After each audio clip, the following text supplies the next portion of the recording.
ವೈಯಕ್ತಿಕ ಆರ್ಥಿಕತೆ ನಿಭಾಯಿಸೋದನ್ನು ಹೇಳ್ಕೊಡೋದು ತುಂಬ ಕಾಲದ ಅನಿವಾರ್ಯತೆ ಅದು ಅಂತ. ಬಜೆಟ್ ಬಗ್ಗೆ ನಮಗೆ ಕಲ್ಪನೆ ಇರಲಿಲ್ಲ ಅನ್ನುವಂಥದ್ದನ್ನು ನಾನು ಒಪ್ಪಲ್ಲ. ನಾವು ವಿಶ್ವದ 3ನೇ ಆರ್ಥಿಕತೆ ಆಗ್ತೀವಿ 2028ಕ್ಕೆ ಅಂತ ಸರ್ಕಾರ ಹೇಳುತ್ತೆ. ಅಭಿವೃದ್ಧಿ ಹೊಂದುತ್ತಿರುವ ರಾಷ್ಟ್ರ ಅಂತ ಕೇಳಿ ರೈತರಿಗೆ ಎಷ್ಟು ಅನುಕೂಲಕರ ನಿಮ್ಮ ಪ್ರಕಾರ? ಮಿನಿಮಮ್ ಸಪೋರ್ಟ್ ಪ್ರೈಸ್, ಕನಿಷ್ಠ ಬೆಂಬಲ ಬೆಲೆ. ಅವರೇ ನಮ್ಗೆ ಊಟ ಕೊಡೋದು, ಅವ್ರು ಕಷ್ಟಪಡೋದು, ಅವ್ರ ಪರವಾಗಿ ಮಾತಾಡೋಕ್ಕೆ ನಾನು ಇಷ್ಟಪಡೋದು. ಈಗ ಉತ್ತರ ಪ್ರದೇಶ ಹೇಳ್ಕೊಳ್ತಾ ಇದೆ ನಾವು $1 ಟ್ರಿಲಿಯನ್ ಆರ್ಥಿಕತೆ ಶೀಘ್ರದಲ್ಲೇ ಆಗ್ತೀವಿ ಅಂತ. ಬಟ್ ಸ್ಯಾಲ್ರಿ ಎಷ್ಟು ಅಂತ ಗೊತ್ತಾಗಿರುತ್ತೆ. ಫಸ್ಟ್ ಸ್ಯಾಲ್ರಿ ಏನು ತಗೊಳ್ಳೋದು ಅನ್ನೋದೇ ಒಂದು ತಿಂಗಳಿಡೀ ಪ್ಲಾನಿಂಗ್ ನಡೆದಿರುತ್ತೆ. ನನಗೆ ಈ ಏಜಲ್ಲಿ ನಾನು ಇದನ್ನ ಆಗ್ತೀನಿ, ಈ ಏಜಲ್ಲಿ ಇಷ್ಟು ಬಂದರೆ ಇದನ್ನು ಪ್ಲಾನ್ ಮಾಡ್ಕೊಳ್ತೀನಿ ಅಂತ. ಫ್ಲ್ಯಾಟಲ್ಲಿ ಇರೋನಿಗೂ ಫ್ರೀ ಆದರೆ, ಗುಡಿಸ್ಲೇ ಇರೋನಿಗೂ ಫ್ರೀ ಆದರೆ ಅದಕ್ಕೆ ಅರ್ಥ ಇರುತ್ತಾ ಅನ್ನೋ ಪ್ರಶ್ನೆ ಉದ್ಭವ ಆಗುತ್ತೆ. ಬಡತನದ ರೇಖೆಗಿಂತ ಕೆಳಗಡೆ ಇದ್ದಾನೆ, ಸರಿ ಅವನನ್ನ ಇಷ್ಟು ವರ್ಷ ಕೊಡ್ತೀವಿ ಅಥವಾ ಇಷ್ಟು ತಿಂಗಳಿಗೆ ಕೊಡ್ತೀವಿ. ಗುತ್ತಿಗೆಗೆ ಜವಾಬ್ದಾರಿಗಳು ಬರೋ ತನಕವೂ ಕೂಡ ಇಷ್ಟೆಲ್ಲ ಸೀರಿಯಸ್ ಆಗಿ ಥಿಂಕ್ ಮಾಡೋರ ಪ್ರಮಾಣ ಕಮ್ಮಿ ಇದೆ ಅಂತ ಅನ್ಸುತ್ತೆ. ಆಸೆಗಳನ್ನ ಈಡೇರಿಸ್ಕೊಳ್ತಾ ಹೋಗೋದು ತಪ್ಪಲ್ಲ. ಸಿಂಪಲ್ ಆಗಿ ಇನ್ಫ್ಲೇಷನ್ ಅಂದ್ರೆ ಏನು? ಹಣದುಬ್ಬರ ಅಂದ್ರೆ ಬೆಲೆಗಳು ಜಾಸ್ತಿ ಆಗುವಂಥದ್ದು. ಆರ್ಥಿಕತೆಯಲ್ಲಿ ಸೃಷ್ಟಿ ಮಾಡಬೇಕು, ಏನ್ ಮಾಡಬಹುದು ಸರ್ಕಾರ? ಜನಸಂಖ್ಯೆಯ ಲಾಭಾಂಶ ಭಾರತ ಇವಾಗ ಎಂಜಾಯ್ ಮಾಡ್ತಾ ಇದೆ. ಹಾಯ್ ಫ್ರೆಂಡ್ಸ್, mastmagga.comಗೆ ಸ್ವಾಗತ. ನಾನು ಅಮರ್ ಪ್ರಸಾದ್. ಎಕಾನಮಿ, ಆರ್ಥಿಕತೆ, ಪದೇ ಪದೇ ನೀವು ಇದನ್ನ ಕೇಳಿಸ್ಕೊಳ್ತಾ ಇರ್ತೀರಾ. ರಾಜಕೀಯದವರು ಇದ್ರ ಬಗ್ಗೆ ಮಾತಾಡ್ತಾರೆ, ಸೋಷಿಯಲ್ ಮೀಡಿಯಾದಲ್ಲಿ ಇದ್ರ ಬಗ್ಗೆ ಚರ್ಚೆ ಆಗುತ್ತೆ. ಆರ್ಥಿಕತೆ ಎಷ್ಟು ಚೆನ್ನಾಗಿ ಮಾಡಿದ್ವಿ ಗೊತ್ತಾ ನಾವು ಅಂತ ಒಂದು ಕಡೆ, ಆರ್ಥಿಕತೆ ಹಳ್ಳ ಹಿಡಿಸಿದ್ರು ಇವರು ಅಂತ ಒಂದು ಕಡೆ ಚರ್ಚೆ ಆಗ್ತಾನೆ ಇರುತ್ತೆ. ಆದರೆ ಆರ್ಥಿಕತೆ ಅಂದರೆ ಏನು? ಆರ್ಥಿಕ ಅಭಿವೃದ್ಧಿ ಅಂದ್ರೇನು? ಆರ್ಥಿಕತೆ ಕೊಲ್ಯಾಪ್ಸ್ ಆಗೋದಂದ್ರೆ ಏನು? ಎಲೆಕ್ಷನ್ ಹತ್ರ ಬರ್ತಾ ಇದೆ. GDPಯನ್ನು ನಾವು 5 ಟ್ರಿಲಿಯನ್ ಮಾಡ್ತೀವಿ, ಭಾರತ ವಿಶ್ವದ 3ನೇ ಆರ್ಥಿಕತೆ ಆಗುತ್ತೆ, ಈ ರೀತಿ ಎಲ್ಲ ಚರ್ಚೆ ನಡೀತಾ ಇದೆ. ಹಾಗಾದರೆ ಆರ್ಥಿಕತೆ ಅನ್ನೋದನ್ನು ನಾವು ಎಷ್ಟು ಅರ್ಥ ಮಾಡ್ಕೊಂಡಿದ್ದೀವಿ? ಆ್ಯಕ್ಚುಲಿ ಇಂಥ ವಿಚಾರಗಳಲ್ಲಿ ಮಾತಾಡೋಣ ಅಂದರೂ ಕೂಡ ನಮ್ಮ ಕನ್ನಡ ಭಾಷೆಯಲ್ಲಿ ಸಂಪನ್ಮೂಲ ವ್ಯಕ್ತಿಗಳು ತುಂಬ ಕಮ್ಮಿ ಪ್ರಮಾಣದಲ್ಲಿ ನಮಗೆ ಸಿಗ್ತಾರೆ. ಇವತ್ತು ನಮ್ಮ ಸ್ಟುಡಿಯೋದಲ್ಲಿ ಇಂತಹ ಒಬ್ಬ ಕನ್ನಡದಲ್ಲಿ ಅರ್ಥಶಾಸ್ತ್ರವನ್ನು ನಮಗೆಲ್ಲ ತುಂಬ ಚೆನ್ನಾಗಿ ಹೇಳೋ ಸಾಮರ್ಥ್ಯ ಇರೋ ಒಬ್ಬ ಅದ್ಭುತ ಸಂಪನ್ಮೂಲ ವ್ಯಕ್ತಿ ನಮ್ಮ ಸ್ಟುಡಿಯೋದಲ್ಲಿದ್ದಾರೆ. ಡಾಕ್ಟರ್ SR ಕೇಶವ ಅವರು. ಸರ್, ಕಾರ್ಯಕ್ರಮಕ್ಕೆ ಸ್ವಾಗತ. ಡಾಕ್ಟರ್ SR ಕೇಶವ ಅವರು ಬೆಂಗಳೂರು ವಿಶ್ವವಿದ್ಯಾಲಯದಲ್ಲಿ ಅರ್ಥಶಾಸ್ತ್ರ ವಿಭಾಗದ ಚೇರ್ಪರ್ಸನ್ ಆಗಿದ್ದಾರೆ. ಕರ್ನಾಟಕ ಸರ್ಕಾರದ ಡೈರೆಕ್ಟರೇಟ್ ಆಫ್ ಎಕನಾಮಿಕ್ಸ್ ಆ್ಯಂಡ್ ಸ್ಟ್ಯಾಟಿಸ್ಟಿಕ್ಸ್ನ ನಿರ್ದೇಶಕರು ಕೂಡ, ಸಹಾಯಕ ನಿರ್ದೇಶಕರಾಗೂ ಕೂಡ ಇವರು ಕೆಲಸವನ್ನು ಮಾಡಿದರು. ರಾಷ್ಟ್ರೀಯ ಅಂತಾರಾಷ್ಟ್ರೀಯ ಮಟ್ಟದ ಸಮ್ಮೇಳನಗಳಲ್ಲೂ ಕೂಡ ಇವರು ಅರ್ಥಶಾಸ್ತ್ರಕ್ಕೆ ಸಂಬಂಧಪಟ್ಟಂತಹ ವಿಚಾರಗಳನ್ನು ಮಂಡಿಸಿದ್ದಾರೆ.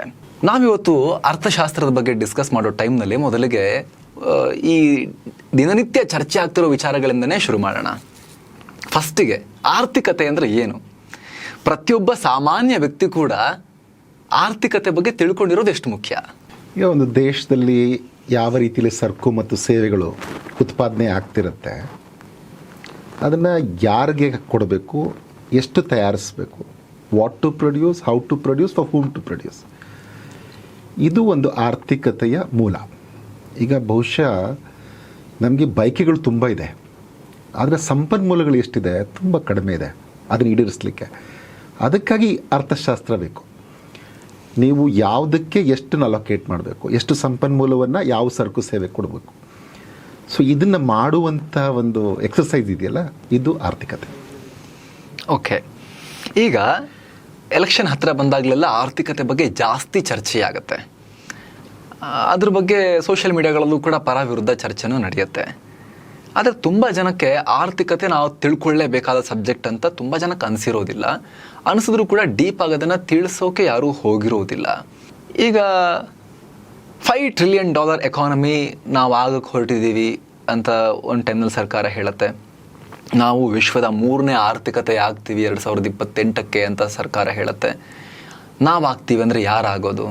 ದೇಶ ಆಗೋದು ಅಂದರೆ ಏನಾಗೋದು? ಅದು $5 ಟ್ರಿಲಿಯನ್ ಎಕಾನಮಿ ದೇಶ ಆಯಿತು, ಅಥವಾ ದೇಶ ವಿಶ್ವದ 3ನೇ ಆರ್ಥಿಕತೆ ಆಯಿತು ಅಂದರೆ ಸಾಮಾನ್ಯ ಜನಕ್ಕೆ ಅದು ಹೇಗೆ ಮ್ಯಾಟರ್ ಆಗುತ್ತೆ?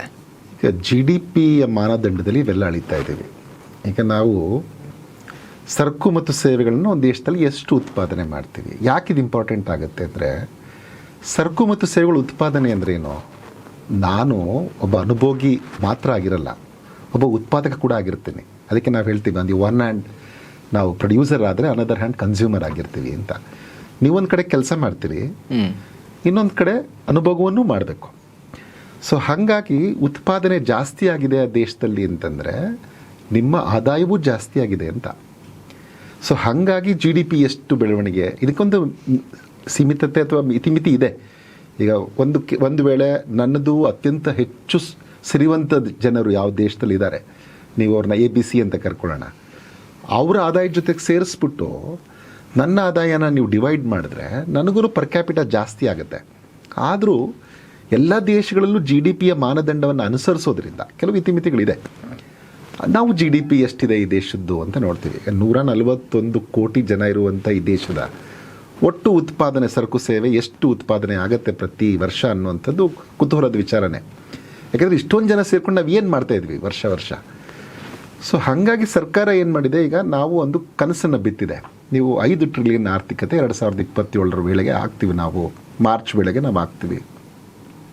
ಅಂದರೆ ಇನ್ನಷ್ಟು ಹೆಚ್ಚು ನಿಮಗೆ ಉದ್ಯೋಗ ಅವಕಾಶ ದೊರಕುತ್ತೆ ಅಷ್ಟರ ವೇಳೆಗೆ ಅಂತ. ಅಂದರೆ ಇನ್ನಷ್ಟು ಹೆಚ್ಚು ಆದಾಯ ದೊರಕುತ್ತೆ, ನಿಮ್ಮ ಸ್ಟ್ಯಾಂಡರ್ಡ್ ಆಫ್ ಲಿವಿಂಗ್ ಜಾಸ್ತಿ ಆಗುತ್ತೆ ಅನ್ನೋಂಥದ್ದು.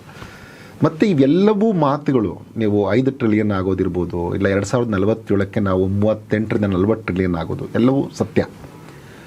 ಆದರೆ ಇದು ಜನಸಾಮಾನ್ಯರಿಗೆ ಯಾವಾಗ ಮುಖ್ಯ ಆಗುತ್ತೆ ಅಂದರೆ ಅದು ಅವನನ್ನು ಒಳಗೊಂಡ್ರೆ ಮುಖ್ಯ ಆಗುತ್ತೆ. ಈಗ ನಾನು 5 ಟ್ರಿಲಿಯನ್ ಆರ್ಥಿಕತೆ ಆಗಿದೆ, ನನಗೆ ಅದರಿಂದ ಏನು ಉಪಯೋಗ ಇಲ್ಲ. ಅಂದರೆ ದೇಶ ಅಂದರೆ ಜನ. ಹಂಗಾಗುತ್ತಾ? ಆರ್ಥಿಕತೆ ದೊಡ್ಡಾದಾಗ ಜನರಿಗೆ ಅದರ ಲಾಭ ಸಿಗದೆ ಇರೋಕೆ ಆ ರೀತಿ ಸಾಧ್ಯತೆಗಳು ಇದೆ. ಹಾಗಾಗಿನೇ ಸರ್ಕಾರ ಅನೇಕ ರೀತಿಯಲ್ಲಿ ಎಲ್ಲರನ್ನೂ ಒಳಗೊಳ್ಳುವಂತಹ ಅಭಿವೃದ್ಧಿ ಅಂತ ಗಮನ ಹರಿಸೋದು. ಈಗೇನಾಗುತ್ತೆ, ನಾನು ನಿಮ್ಗೆ ಸಣ್ಣ ಉದಾಹರಣೆ ಕೊಡ್ತೀನಿ ನೋಡಿ. ಈಗ ನಾವು ಒಂದು 10 ಜನ ಇರ್ತೀವಿ, ಸುಮ್ಮನೆ ಒಂದು ಸಣ್ಣ ದೇಶ, ಬರೀ 10 ಜನ ಇದ್ದೀವಿ ಅಂತ ಇಟ್ಕೊಳ್ಳೋಣ. ಆ ದೇಶದಲ್ಲಿ 8 ಜನರ ಆದಾಯ ಬರೀ 100 ರೂಪಾಯಿ ಇದೆ ಅಂತ ಇಟ್ಕೊಳ್ಳಿ. ಇನ್ನು 2 ಆದಾಯ 1 ಲಕ್ಷ ಇದೆ ಅಂತ ಇಟ್ಕೊಳ್ಳಿ. ಆಗ ನಿಮ್ಮ ಟೋಟಲ್ ಆ ದೇಶದ ಆದಾಯ ಎಷ್ಟು ಬರುತ್ತೆ? 2,800,000 ರೂಪಾಯಿ. ಆ 2,800,000 ರೂಪಾಯಿನ ನೀವು 10 ಜನಕ್ಕೆ ಡಿವೈಡ್ ಮಾಡಿಬಿಟ್ರೆ ನಮ್ಮ ಆದಾಯ ಜಾಸ್ತಿ ಕಂಡುಬಿಡುತ್ತೆ. ಒಬ್ಬೊಬ್ರದ್ದು ಪರ್ ಕ್ಯಾಪಿಟ ತಲಾದಾಯ ಅಂತ ಕರಿತೀವಿ, ಅದು ಜಾಸ್ತಿ ಕಂಡುಬಿಡುತ್ತೆ. ಆದರೆ ಅದು ಹಾಗಾಗಲ್ಲ, ವಾಸ್ತವದಲ್ಲಿ ಹಾಗೆ ಇರೋದಿಲ್ಲ. ಹಾಗಾಗ್ಲೂಬಾರ್ದು. ಈಗ ನಾವು ಈ ದೇಶದಲ್ಲಿ ಅತ್ಯಂತ ಸಿರಿವಂತ ಜನ, ಅದಾನಿ ಇರ್ಬೋದು, ಅಂಬಾನಿ ಇರ್ಬೋದು, ಈ ಥರದವ್ರ ಆದಾಯ, ಅಮಿತಾಬ್ ಬಚ್ಚನ್ ಇರ್ಬೋದು, ತೆಂಡೂಲ್ಕರ್ ಇರ್ಬೋದು, ಇವರ ಆದಾಯವನ್ನು ನಮ್ಮ ಜನಸಾಮಾನ್ಯನಿಗೆ ಹೋಲಿಸಿದಾಗ ಎಷ್ಟೊಂದು ನಿಮ್ಗೆ ಅಂತರ ಕಾಣುತ್ತೆ. ಅಷ್ಟು ಅಂತರ ಇರಬಾರ್ದು. ಅಂದರೆ ನನಗೂ ಅಭಿವೃದ್ಧಿಯಲ್ಲಿ ಪಾಲಿರಬೇಕು. ಅಭಿವೃದ್ಧಿ ಬೆಳವಣಿಗೆ ಆದರೆ ಆ ಬೆಳವಣಿಗೆಯಲ್ಲಿ ನನಗೂ ಒಂದು ಪಾಲಿರಬೇಕು. ಈ ದೇಶದ ಕಟ್ಟ ಕಡೆಯ ವ್ಯಕ್ತಿಗೂ ಅದರಲ್ಲಿ ಪಾಲಿರಬೇಕು. ಆ ರೀತಿ ಮಾಡೋದಕ್ಕೇ ಸರ್ಕಾರ ಪ್ರಯತ್ನ ಪಡ್ತಿರೋದು. ಹಾಗಾದಾಗ ಮಾತ್ರ ಈ 5 ಟ್ರಿಲಿಯನ್ ಅಥವಾ 10 ಟ್ರಿಲಿಯನ್ ಇಲ್ಲ 38ರಿಂದ 40 ಟ್ರಿಲಿಯನ್ ಏನು ನಾವು ಇನ್ನು 2047ಕ್ಕೆ ತಲುಪ್ತೀವಿ, ಆಗ ಅದರ ನಿಜವಾದ ಅರ್ಥ. ಅದಕ್ಕಾಗಿಯೇ ಎಲ್ಲ ಪ್ರಯತ್ನಗಳು ನಡೀತಾ ಇದೆ. ಇದನ್ನು ಸಿಂಪಲ್ ಟರ್ಮ್ಸಲ್ಲಿ ಹೀಗೆ ಹೇಳ್ಬೋದಾ? ಮನೆಯಲ್ಲಿ 4 ಜನ ಇದ್ದಾರೆ, ಇಷ್ಟು ಚಿಕ್ಕ ಪಾತ್ರೆಯಲ್ಲಿ ದೋಸೆ ಹಿಟ್ಟಿದೆ, 4 ಜನಕ್ಕೆ ದಿನ ಒಂದೊಂದು ದೋಸೆ ಅಷ್ಟೇ ಬರ್ತಾ ಇತ್ತು. ಇದು GDP, ದೋಸೆ ಹಿಟ್ಟಿನ ಪಾತ್ರೆ. ಇದನ್ನು ನಾವು ದೊಡ್ಡ ಪಾತ್ರೆಯಲ್ಲಿ ಹಿಟ್ಟು ಮಾಡ್ತಿದ್ದೀವಿ GDP ಅಂತ ಹೇಳಿದ್ರೆ, GDP ದೊಡ್ಡ ಆಗೋದು ಅಂತ ಹೇಳಿದ್ರೆ. ಅದನ್ನು ಈಗ 2 ದೋಸೆ ಮಾಡಿಕೊಡ್ಬೋದು ಎಲ್ಲರಿಗೂ. ಬಟ್ 2 ದೋಸೆ ತಲುಪಬೇಕು. ಬಟ್ ಸಿಗೋನಿಗೆ ಒಂದೊಂದೇ ದೋಸೆ ಸಿಕ್ಕಿ ಎಕ್ಸ್ಟ್ರಾ ಆಗಿರೋ ದೋಸೆಗಳು ಒಬ್ಬನಿಗೆ ಸಿಗಬಾರ್ದು ಅನ್ನೋದು ನೀವು ಹೇಳ್ತೀರಿ. 10 ದೋಸೆ ಸಿಕ್ಕಿ ಇನ್ನೊಬ್ಬನಿಗೆ ಅರ್ಧ ಕಾಲು ಸಿಗಬಾರ್ದು ಅಂತ. ಅಟ್ಲೀಸ್ಟ್ ಅವನಿಗೆ ಬದುಕಲಿಕ್ಕೆ ಎಷ್ಟು ಆಗಬೇಕು ಅಷ್ಟು ದೋಸೆ ಅಂತೂ ಅವನಿಗೆ ಸಿಗಬೇಕು. ಅದು ನಮ್ಮ ಆಶಯ. ಎಲ್ಲ ಈಗಂತೂ ನಾವು ಯಾಕೆ ಇದಕ್ಕೆ ತುಂಬ ಹೆಚ್ಚು ವೇಟೇಜ್ ಕೊಡ್ತಾ ಇದ್ದೀವಿ ಅಂತಂದರೆ, ಮುಂಚೆಲ್ಲ ನಾವು ಇದನ್ನು ಮಾತಾಡ್ತಿರ್ಲಿಲ್ಲ. ಎಲ್ಲರನ್ನೂ ಒಳಗೊಳ್ಳುವ ಅಭಿವೃದ್ಧಿ ಅಂತ ಮಾತಾಡ್ತಿದ್ದೀವಿ. ಈಗ ಹಿಂದೆ UPA ಸರ್ಕಾರ ಇದ್ದಾಗ ನಮ್ಮ 11th 5-year ಪ್ಲಾನಿನ ಆಶಯವೂ ಇದೇ ಆಗಿತ್ತು. 12th 5-year ಪ್ಲಾನ್ ಆಶಯವೂ ಇದೇ ಆಗಿತ್ತು, ಇನ್ಕ್ಲೂಸಿವ್ ಗ್ರೋತ್. ಈಗ ಇದನ್ನ ಸಬ್ಕಾ ಸಾಥ್ ಸಬ್ಕಾ ವಿಕಾಸ್, ಸಬ್ಕಾ ವಿಶ್ವಾಸ ಅಂದ್ರೆ ಎಲ್ಲರನ್ನೂ ಒಳಗೊಳ್ತೀವಿ, ಎಲ್ಲರನ್ನೂ ಸೇರಿಸ್ಕೊಂಡು ಅಭಿವೃದ್ಧಿ ಮಾಡ್ತೀವಿ. ಈಗ ನಾವು 5 ಟ್ರಿಲಿಯನ್ ಆರ್ಥಿಕತೆ 27ರಲ್ಲಿ ಆಗ್ತೀವಿ ಅಂದ್ರೆ ಅದು ಕೇವಲ ಕೆಲವರಿಗಲ್ಲ, ಇದು ನಮ್ಮೆಲ್ಲರಿಗೂ, ಇಡೀ ಭಾರತೀಯರಿಗೆ ಅನ್ನುವಂಥದ್ದು ಇವಾಗಿನ ಒಂದು ಉದ್ದೇಶ. ಜೊತೆಗೆ ನೆಕ್ಸ್ಟ್ ಆರ್ಥಿಕತೆ ಬಗ್ಗೆ ಜನಸಾಮಾನ್ಯನ ಜೀವನದಲ್ಲಿ ಚರ್ಚೆ ಆಗೋ ಸಂದರ್ಭ ಯಾವುದು ಅಂದರೆ, ಏನಾದರೂ ಘೋಷಣೆಗಳನ್ನು ಮಾಡಿದಾಗ ಎಲೆಕ್ಷನ್ಗಿಂತ ಮುಂಚೆ ಒಂದೊಂದು ಪಾರ್ಟಿಯವರು ಒಂದೊಂದು ರೀತಿ ಭರವಸೆಗಳನ್ನು ಕೊಡ್ತಾರೆ. ಕೆಲವೊಂದು ಸಲ ಅದು ಫ್ರೀ ಬೀನಾ ಅಥವಾ ಎಸೆನ್ಷಿಯಲ್ ಸರ್ವಿಸಸ್ ಸರ್ಕಾರದಿಂದ ಕೊಡ್ತಿರೋದಾ ಅಂತಲೂ ಚರ್ಚೆ ಆಗುತ್ತೆ. ಆರ್ಥಿಕ ಶಿಸ್ತು ಇದೆಯಾ ಇಲ್ವಾ ಅಂತೆಲ್ಲ ಚರ್ಚೆ ಶುರುವಾಗುತ್ತೆ. ಮೊದಲನೇದಾಗಿ ಯಾವುದು ಕೆಟ್ಟ ಫ್ರೀ ಬಿ ಯಾವುದು ಒಳ್ಳೆಯ ಸರ್ಕಾರದ ಎಸೆನ್ಷಿಯಲ್ ಸರ್ವಿಸ್ ಅಂತ ನಾವು ಹೆಂಗೆ ಬೈಫರ್ಕೇಟ್ ಮಾಡಿ ನೋಡೋದು ಹೆಂಗೆ ಜನ ಅಂತ. ಯಾಕಂದರೆ ಭರವಸೆಗಳನ್ನ ಎಲ್ಲರೂ ಕೊಡ್ತಿದ್ದಾರೆ ನಮಗೆ. ಆರ್ಥಿಕತೆಯನ್ನು ಹಾಳು ಮಾಡೋ ಕೆಟ್ಟ ಫ್ರೀಬಿ ಯಾವುದು ಅದರಲ್ಲಿ ಅನ್ನೆಸೆಸರಿ, ಅಥವಾ ತಲುಪಬೇಕಾದವರಿಗೆ ಮಾತ್ರ ಇಂಪಾರ್ಟೆಂಟ್ ತಲುಪಬೇಕಾಗಿರೋದನ್ನು ತಲುಪಿಸುವ ಸರಿಯಾದ ಸರ್ಕಾರದ ಸೇವೆ ಯಾವುದು, ಹೆಂಗೆ ಅದನ್ನು ಜನ ಅರ್ಥ ಮಾಡ್ಕೋಬೇಕು? ಈಗ ಫ್ರೀ ಬಿ ಅಂತನ್ನುವಾಗ ಯಾವುದಾದ್ರೂ ಅದು ಎಜುಕೇಷನ್ಗೆ ಸಂಬಂಧಪಟ್ಟದ್ದಿರ್ಬೋದು, ಇಲ್ಲ ಹೆಲ್ತ್ಗೆ. ನೀವು ಒಂದು ದೇಶದಲ್ಲಿ ಒಳ್ಳೆಯ ಆರೋಗ್ಯವನ್ನು ಕೊಡಿ, ಜನಕ್ಕೆ ಒಳ್ಳೆಯ ಶಿಕ್ಷಣವನ್ನು ಕೊಡಿ, ಇದನ್ನು ಉಚಿತವಾಗಿ ಕೊಡಿ. ಅವನು PhD ವರ್ಗೂ ಮಾಡ್ತಾನೆ, LKGಯಿಂದ ಅಲ್ಲಿವರೆಗೂ ಕೊಡಿ. ಆಗ ಅದು ಫ್ರೀ ಬೀಸ್ ಆದ್ರೇನು ಪಾಸಿಟಿವ್ ಫ್ರೀ ಬೀಸ್, ಅದು ಒಳ್ಳೇದು. ಲಾಂಗ್ ಟರ್ಮ್ ಇನ್ವೆಸ್ಟ್ಮೆಂಟ್ ಥರ ಅಲ್ವಾ? ಹೌದು, ಅದು ನೀವು ಕೊಡೋವಂಥದ್ದು ಹೂಟೆ ಇನ್ವೆಸ್ಟ್ಮೆಂಟ್. ಆದರೆ ಅದಕ್ಕಿಂತ ಒಂದು ಹೆಜ್ಜೆ ಮುಂದೆ ಹೋಗಿ ನಾನು ಹೇಳ್ತೇನೆ, ಹಸಿದವನಿಗೆ ಅನ್ನ ಕೊಡುವಂಥದ್ದು ನಮ್ಮಂಥ ದೇಶಗಳಲ್ಲಿ ತುಂಬ ಕ್ರೂಷಿಯಲ್ ಆಗುತ್ತದು. ಯಾರಿಗೆ ಹಸಿವಿಂದ ನರಳುತ್ತಿರ್ತಾನೆ ಅವನಿಗೆ ಗೊತ್ತು ಅನ್ನದ ಬೆಲೆ. ಅವನಿಗೆ ಊಟವನ್ನು ಕೊಡಿ, ಅವನಿಗೆ ಆಹಾರ ಧಾನ್ಯ ಕೊಡಿ, ಇಲ್ಲ ಊಟವನ್ನೇ ನೇರವಾಗಿ ಕೊಡಿ. ಆದರೆ ಎಲ್ಲಿವರೆಗೂ ಕೊಡಬೇಕು? ಈ ಎಜುಕೇಷನ್ನು ಮತ್ತು ಹೆಲ್ತನ್ನ ನೀವು ಲೈಫ್ ಲಾಂಗ್ ಇದು ಕೊಡ್ಬೋದು. ಆದರೆ ಮಿಕ್ಕಿದ್ದೆಲ್ಲವನ್ನು ಇನ್ಕ್ಲೂಡಿಂಗ್ ನನ್ನ ಆಹಾರ ಏನು ಹೇಳ್ತಿದ್ದೇನೆ, ಇದು ಯಾವಾಗಲೂ ಶಾರ್ಟ್ ಟರ್ಮ್ ಆಗಿರಬೇಕು. ದೀರ್ಘಾವಧಿಲಿ ಸಸ್ಟೈನ್ ಮಾಡೋಕ್ಕಾಗಲ್ಲ. ಯಾಕೆಂದರೆ ನನಗೆ ನೀವು ಕೊಡ್ತಾನೇ ಇದ್ದರೆ ನಾನು ಕೆಲಸ ಮಾಡೋದು ಯಾವಾಗ? ನೀವು ನನಗೆ ಇವತ್ತು ಹಸಿವಾಗಿದೆ, ನನಗೆ ಊಟ ಕೊಡಿ. ಊಟ ಕೊಟ್ಟಾಗ ನನಗೇನು ಹೇಳಿ, ನೋಡಪ್ಪ ಇವತ್ತು ಊಟ ಕೊಟ್ಟಿದ್ದೀನಿ, ಈಗ ನೀನು ಸುಧಾರಿಸಿದ್ಯಾ, ಇನ್ನೂ ಒಂದಿನ ಊಟ ಮಾಡು ಪರವಾಗಿಲ್ಲ, ನಾಡಿದ್ದು ನಿನಗೊಂದು ಟ್ರೈನಿಂಗ್ ಕೊಡ್ತೀನಿ, ಕೆಲಸ ಮಾಡೋದು ಕಲ್ತ್ಕೋ, ಹೋಗಿ ನಾಡದಿಂದ ನೀನು ದುಡ್ಕೋ. ನಿನ್ನ ಸ್ವಾಭಿಮಾನದ ಬದುಕು ನನಗೆ ಇಂಪಾರ್ಟೆಂಟ್. ಊಟ ಕೊಡಲಿಕ್ಕಾಗಲ್ಲ ಅಲ್ಲ ಸರ್ಕಾರದ ಕೈಲಿ, ಸರ್ಕಾರಕ್ಕೆ ಊಟ ಕೊಡಲಿಕ್ಕಾಗತ್ತೆ. ಆದರೆ ನೀನು ಊಟ ಮಾಡುವಾಗ, ನೀನು ದುಡಿದು ಊಟ ಮಾಡುವಾಗ ನಾನು ಏನು ಕೊಡ್ತೀನೋ ಅದನ್ನು ಮಾತ್ರ ನೀನು ಇಲ್ಲಿ ತಿನ್ನಬೇಕು. ಆದರೆ ನೀನು ದುಡಿದು ತಿನ್ನುವಾಗ ನಿನಗೆ ಆಯ್ಕೆಗಳಿದೆ. ನನಗೆ ಇದು ಬೇಡ ಅಂದರೆ ಅದನ್ನು ತಿಂತೀಯ, ನಿನಗೇನು ಬೇಕೋ ಅದನ್ನು ಅನುಭವ ಮಾಡ್ತೀಯ. ಸೊ ಈ ರೀತಿಯಾದಂತಹ ಒಂದು ವಿಚಾರವನ್ನು ಎಲ್ಲ ಸರ್ಕಾರಗಳು ಮಾಡಬೇಕು. ಅದು ಈ ಸರ್ಕಾರ ಆ ಸರ್ಕಾರ ಅಂತಲ್ಲ.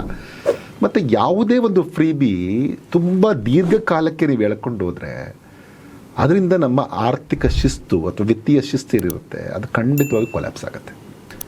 ಹಾಗಾಗಿನೇ ನಾನು ಎಜುಕೇಷನ್ ಮತ್ತು ಹೆಲ್ತನ್ನು ಬಿಟ್ಟು ಇನ್ನು ಯಾವುದೇ ಫ್ರೀ ಬೀಸ್ ಅದನ್ನು ಬಿಟ್ಟು ನಾನು ಈ ಆಹಾರ ಧಾನ್ಯಗಳ ಬಗ್ಗೆ ಬಿಟ್ಟರೆ ನಾನಿನ್ನು ಯಾವುದೇ ಫ್ರೀ ಬಿಎಸ್ ಬಗ್ಗೆ ಪರವಾಗಿಲ್ಲ. ಒಬ್ಬ ಅರ್ಥಶಾಸ್ತ್ರದ ವಿದ್ಯಾರ್ಥಿಯಾಗಿ, ಆರ್ಥಿಕ ತಜ್ಞನಾಗಿ ನಾನು ಮುಂಚೆಯಿಂದ ಭಾವಿಸಿರುವಂಥದ್ದು ಇದನ್ನೇ. ಯಾಕೆಂತಂದರೆ ಇದೊಂದು ರೀತಿಯಲ್ಲಿ ನಮಗೆ ಎಲ್ಲೋ ಒಂದು ಕಡೆ ಕಲಿಸ್ತಾ ಇರುತ್ತೆ. ನಾನು ಯುವ ನಿಧಿಯ ಬಗ್ಗೆ ಮಾತಾಡ್ತಾ ಹಿಂದೊಮ್ಮೆ ಹೇಳಿದ್ದೆ, ಯುವ ನಿಧಿ ಒಳ್ಳೆಯ ಕಾರ್ಯಕ್ರಮ.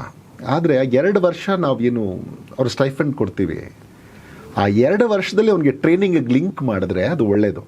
ನೀನು ಟ್ರೈನಿಂಗ್ ದುಡ್ಡು ತೊಗೋತಾ ಇದೆಯಾ, ನೀನು ಟ್ರೈನಿಂಗ್ ತೊಗೋ. ಇಂಥ ಒಂದು ಸ್ಕಿಲ್ ನಾವೇ ಫ್ರೀಯಾಗಿ ಕೊಡ್ತಾ ಇದ್ದೀವಿ. ಸರ್ಕಾರ ಅನೇಕ ಟ್ರೈನಿಂಗ್ ಕೋಚಿಂಗ್ ನಡೆಸ್ತಾ ಇದೆ. ನೀವು ಅಲ್ಲಿ ಹೋಗಿ ಫ್ರೀ ತೊಗೋ ಅಂತ ಅದನ್ನು ಈ ಬಜೆಟಲ್ಲಿ ಕೂಡ ಘೋಷಿಸಿದ್ದಾರೆ.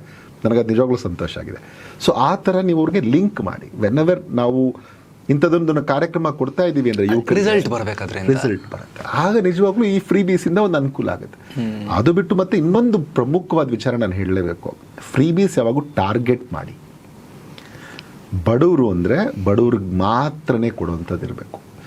ಎಲ್ಲರಿಗೂ ಕೊಡ್ತೀನಿ ಅನ್ನೋ ಅಪಾರ್ಟ್ಮೆಂಟ್ ಕರೆಂಟ್ ಬಿಲ್ ಫ್ರೀ ಆದರೆ 1 ಕೋಟಿ 1.5 ಕೋಟಿ 2 ಕೋಟಿ 3 ಕೋಟಿ ಫ್ಲ್ಯಾಟಲ್ಲಿರೋನಿಗೂ ಫ್ರೀ ಆದರೆ, ಗುಡಿಸ್ಲಿರೋನಿಗೂ ಫ್ರೀ ಆದರೆ ಅದಕ್ಕೆ ಅರ್ಥ ಇರುತ್ತಾ ಅನ್ನೋ ಪ್ರಶ್ನೆ ಉದ್ಭವ ಆಗುತ್ತೆ. ಈ ನಾವು ಕೂಡ ನಮ್ಮ ರಿಪೋರ್ಟಿಂಗ್ ಟೈಮ್ನಲ್ಲೂ ಕೂಡ ಇದ್ರ ಬಗ್ಗೆ ತುಂಬ ಎಕ್ಸ್ಪ್ಲೇನ್ ಮಾಡೋ ಟೈಮ್ನಲ್ಲಿ ಅವಾಗಲೂ ಕೂಡ ಸೇಮ್ ಇದೇ ಒಪಿನಿಯನ್ ನಾವು ಕೂಡ ವ್ಯಕ್ತಪಡಿಸಿದ್ದು.